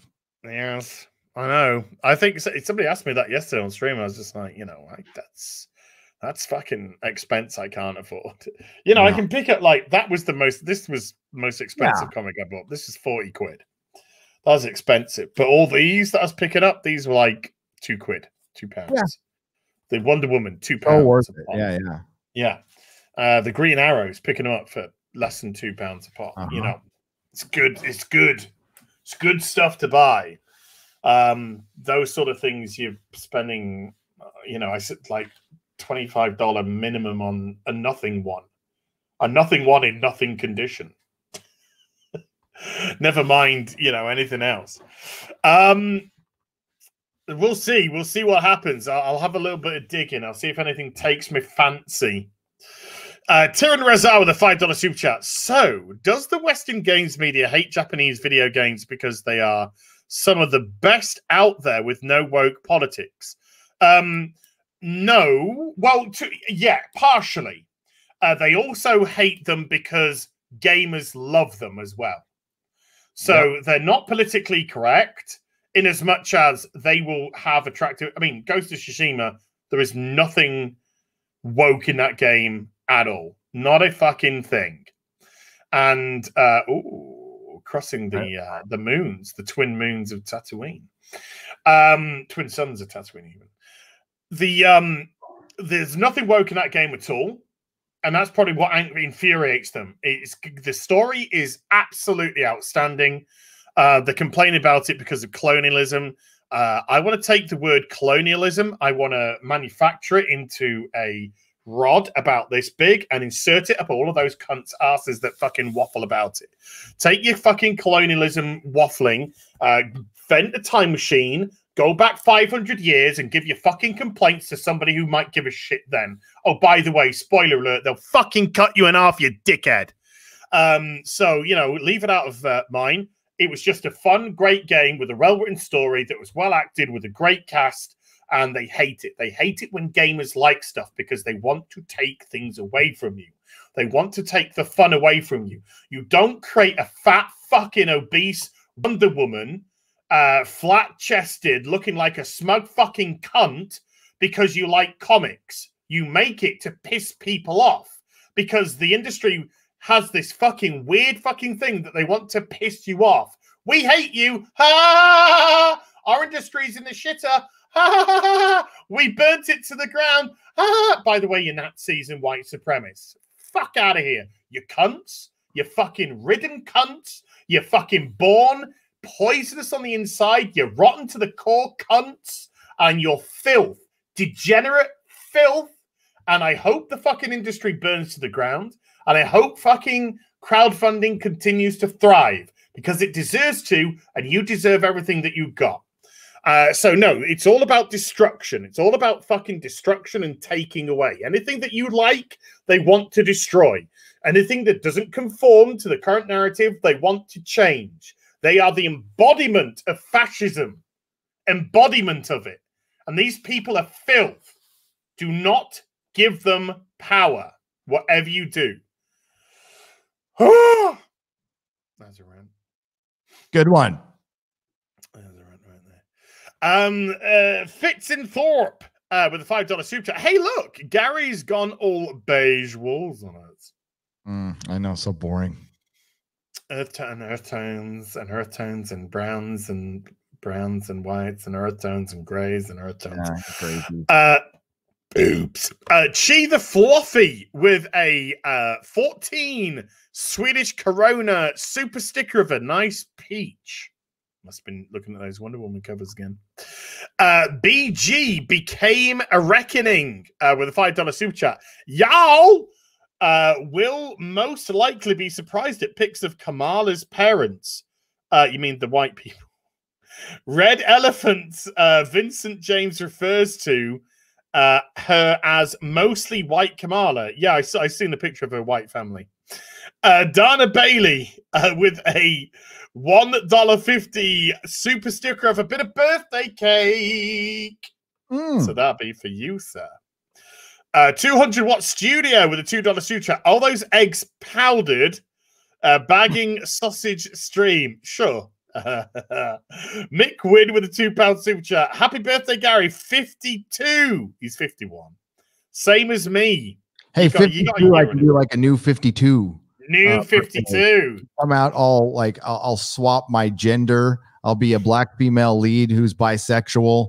I'll be the new 52 Nerdrotic. Yeah, and that will also fail, just like the new 52 did. I'll stop it. Yeah. Why did they make fucking Batman's costume like almost white gray? It's like, why? I don't know. Why would you do that? Why? Anyway, big fat. I was the only one who I hated the Renee Montoya question. I love the question. The question is a cool fucking character, and they made it a Hispanic woman, and it's like, you know, why? And the part it doesn't make sense is they put the question in. He was really cool in Justice League Unlimited, and he was really cool in, I believe it was Brave and the Bold, right? Wasn't he in the Brave and the Bold episode too? Yes. Batman Brave and the Bold was the shit, by the way. Yeah. So my kid was asking about the question. It was that very same scenario where he goes into a comic store to look for the question, and he gets that, and he's all Renee Montoya. I don't understand. Right, Renee Montoya was a interesting character in the Bat books. As a beat officer, and then as a detective with Sergeant Bullock as her partner. They were a good foil for each other. He was a bit of a lazy bum. She was the career-minded officer. It was a good dynamic. It works well. Opposites attract and all of that sort of stuff. But it's never enough. Never. Remember, nowadays, it's not enough. It's not enough. So we had to make her gay. Then we had to make her the question. Then we had to make her the gay question. It just... When you do that, you lose everything that the character was good. You know, everything the character stood for, what made them interesting. You take it and you ruin it because you want to push something else. God damn it! What do they say? You know, sometimes the simple thing's the best thing, especially in cooking. They all say simple. Keep it simple. Yeah. You can create something elaborate, but keep it simple. Oh, that really works in recovery. Keep it simple, stupid. We use it all the time. And when making a video too, keep it simple. Keep it simple. Big Fat Nerd with a £2 super chat. Thick sausages save lives. They do. Mick Wynn with a £2 super chat. Again, says 51. The same as me. Sorry, bloody keyboard. He corrected himself. God bless him. It's okay. Captain Spy with a $5 super chat. Happy birthday, Gary. How was that Death Wish coffee? Oh, sounds good. I was too afraid to try it. As Gary, did you ever order those toys on the back of comics? No, too poor. No, I couldn't. I was too young.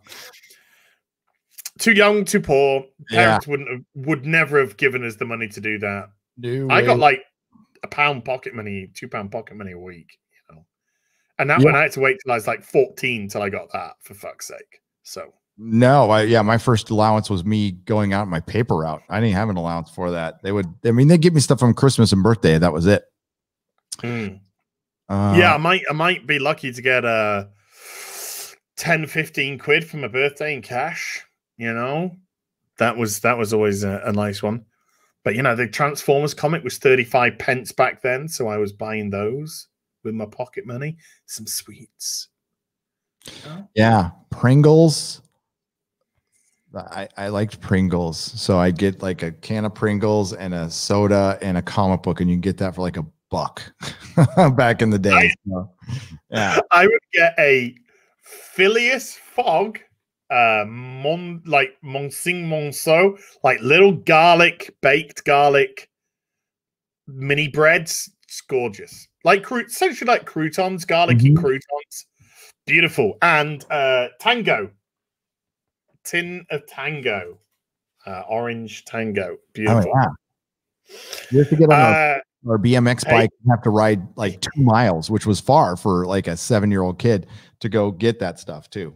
I had a fake BMX. We couldn't afford a proper BMX, so we had I had a fake. I had a BMX that was like a third of the price and didn't look like BMX and was much heavier, and you couldn't do wheelies because it's just too heavy. But I loved it. I remember loving that fucking bike. Red Rooster with a $5 super chat. Happy birthday, Gary. I wish for you a strip tease by Martina Marcota. I wouldn't say no. She's married, but it's a birthday present, so that doesn't count. Yeah. Lady Alchemy. I mean, Lady Alchemy. Oh, yeah. I know. I was watching Lady Alchemy when she was on the Gavin McGinnis show. When he was on Compound Media. So I've been watching her for a long time. Wow.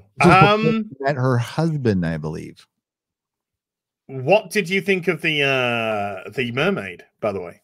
You never said. Oh, I gotta go look. When I retweet, I can. Oh, God, I thought you looked. I lost track of that. I'm sorry. I retweeted, so you. I have to bug out in a second too. Sorry, but we're just about done. Actually, then I will. Oh my Lord! Yes. Is that who I think it is?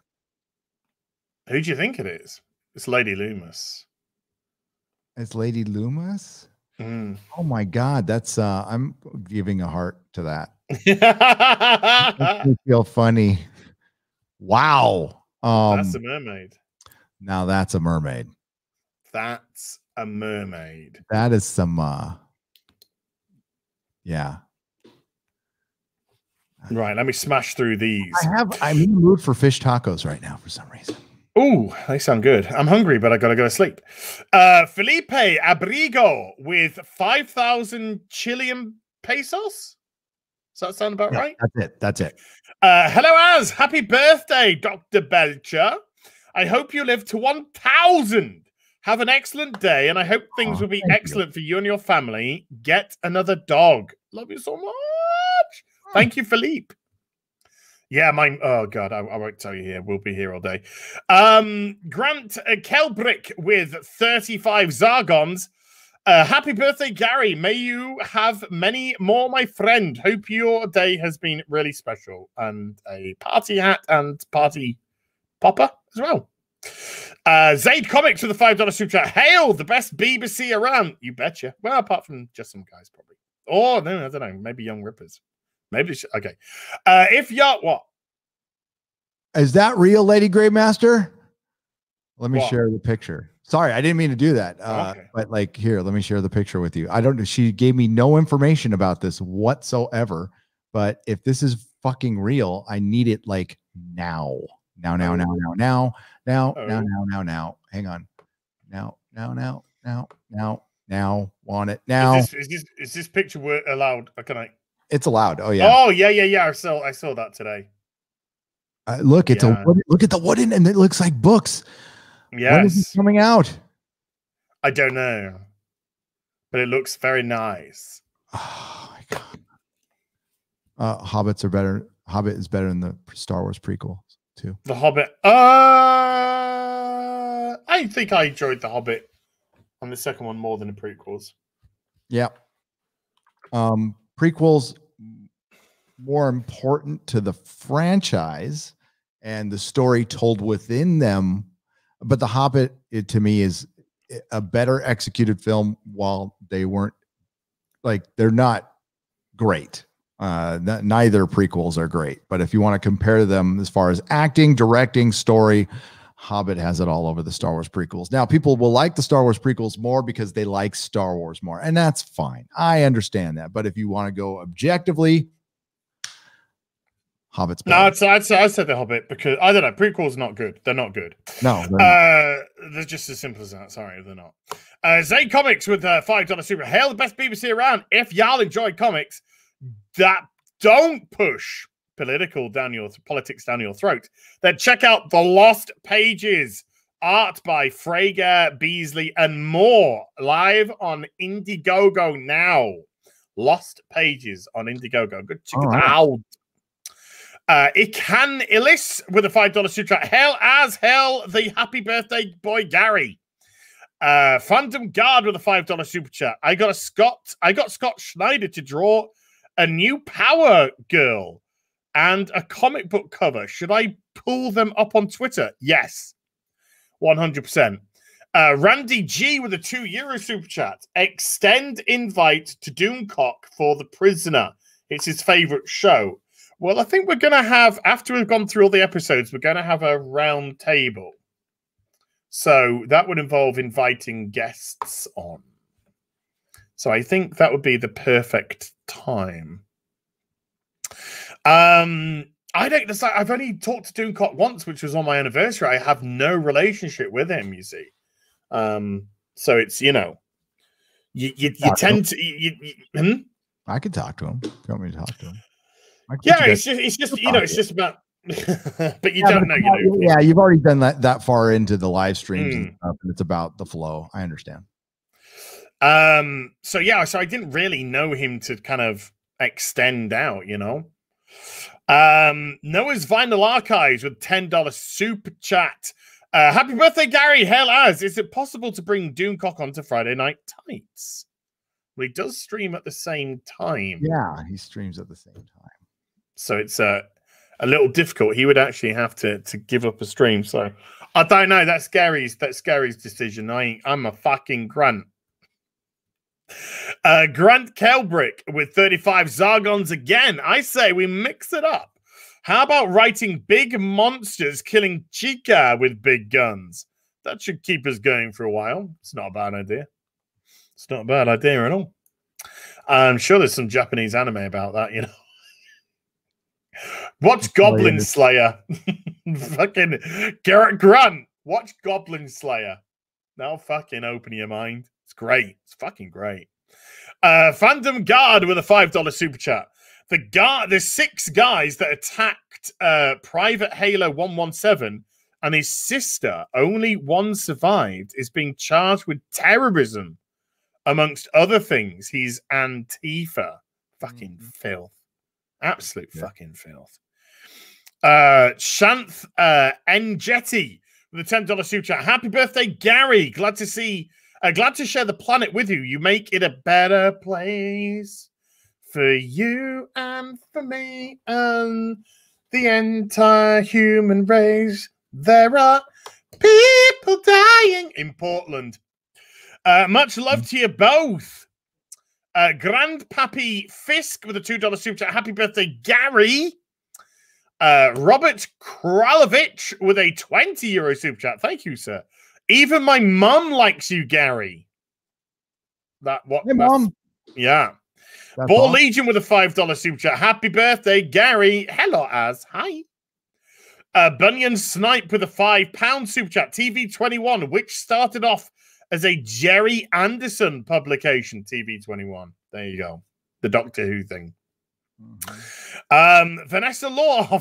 My mod, Vanessa Law, with a $2 super chat. The Doctor can damsel me anytime. It's a female fantasy, folks. It's a female fantasy. Chivalrous men are female fantasies. Why are you trying to take it away from them? Joshua Trammell with a $50 super chat. Az, you're awesome. Thank you. And happy birthday, Gary. You're awesome. Aw, thank you. We're nearly done. We've got about 5 to go. Darth Gorbarg with $11.11 super chat in a thick French accent. Listen to me very carefully. No. Oh, wait, that's right. Listen to me very carefully. I shall only say this. Wait, does it differently? He does. Listen very carefully. I shall only say this once. And then he goes, good morning. Good morning. Because he couldn't get his French right. Everyone spoke English in the show. The Germans were speaking German, the French were speaking French, and the British were speaking British. You see, so you'd have this French man who is a British spy, but he's like dressed up as a gendarme. And then he'd come out and he'd be like, instead of good morning, he'd be like, good morning. And they'd be like, oh, God. And he'd be like, I have been flicking myself off in the back. Like, what?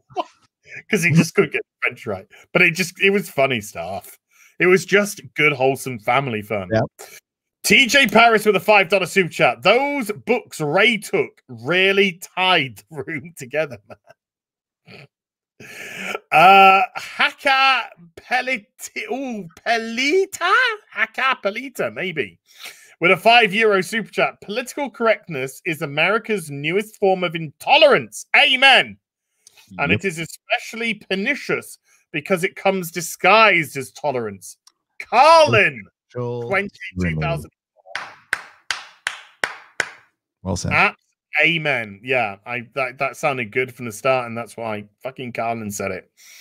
The Castrovalan Van Man with a £5 super chat. The Scottish hate speech bill will make an actor saying lines in a play criminal. Oh my fucking God, Scotland. Jokes about I don't know what's going on with Scotland. Jokes about race, religion, etc. a crime if one person is offended. That is fucking ridiculous. Embarrassed to be. And yeah, last one. Statesman Gary for $5. Gary, my earlier super chat, better late than never, was because I was late to the party. Nothing against you. Oh, okay, so he wasn't having to go at you for being late. Oh, it's okay. And there we go. It's done, sir. Have a go at me for being late, please. I deserve it. I deserve to be punished. He's not some Johnny come fucking lately. This is heel versus babyface. For fuck's sake, I'm just it's only Mauler that you don't say no to Mauler. Me, you say no to is fine. No, I don't say no. I okay. Yeah. It's bad to space things out, but I do it. And it's like it's a thing. It's something I've had to deal with I'm not trying to play victim. It's just my wiring. My wiring is a bit off. I try to deal with it, but sometimes it gets the better of me. So there we go. Thank you, everyone who stopped by tonight. A massive thank you to my lovely mods, Lady Gravesmaster, Vanessa. I gotta confess, I don't know if my purple ladies, there she is, my purple Valkyrie is there all together. My beautiful ladies. Big thank you to everyone who hit the join button, became a member tonight. Thank you so much. Everyone who hit the super jump buttons, thank you so much indeed. Next time I'm going to try and shake it up, see what we can get. All right. Gary, happy birthday. Thank you. To you. And we'll be back in 2 weeks' time.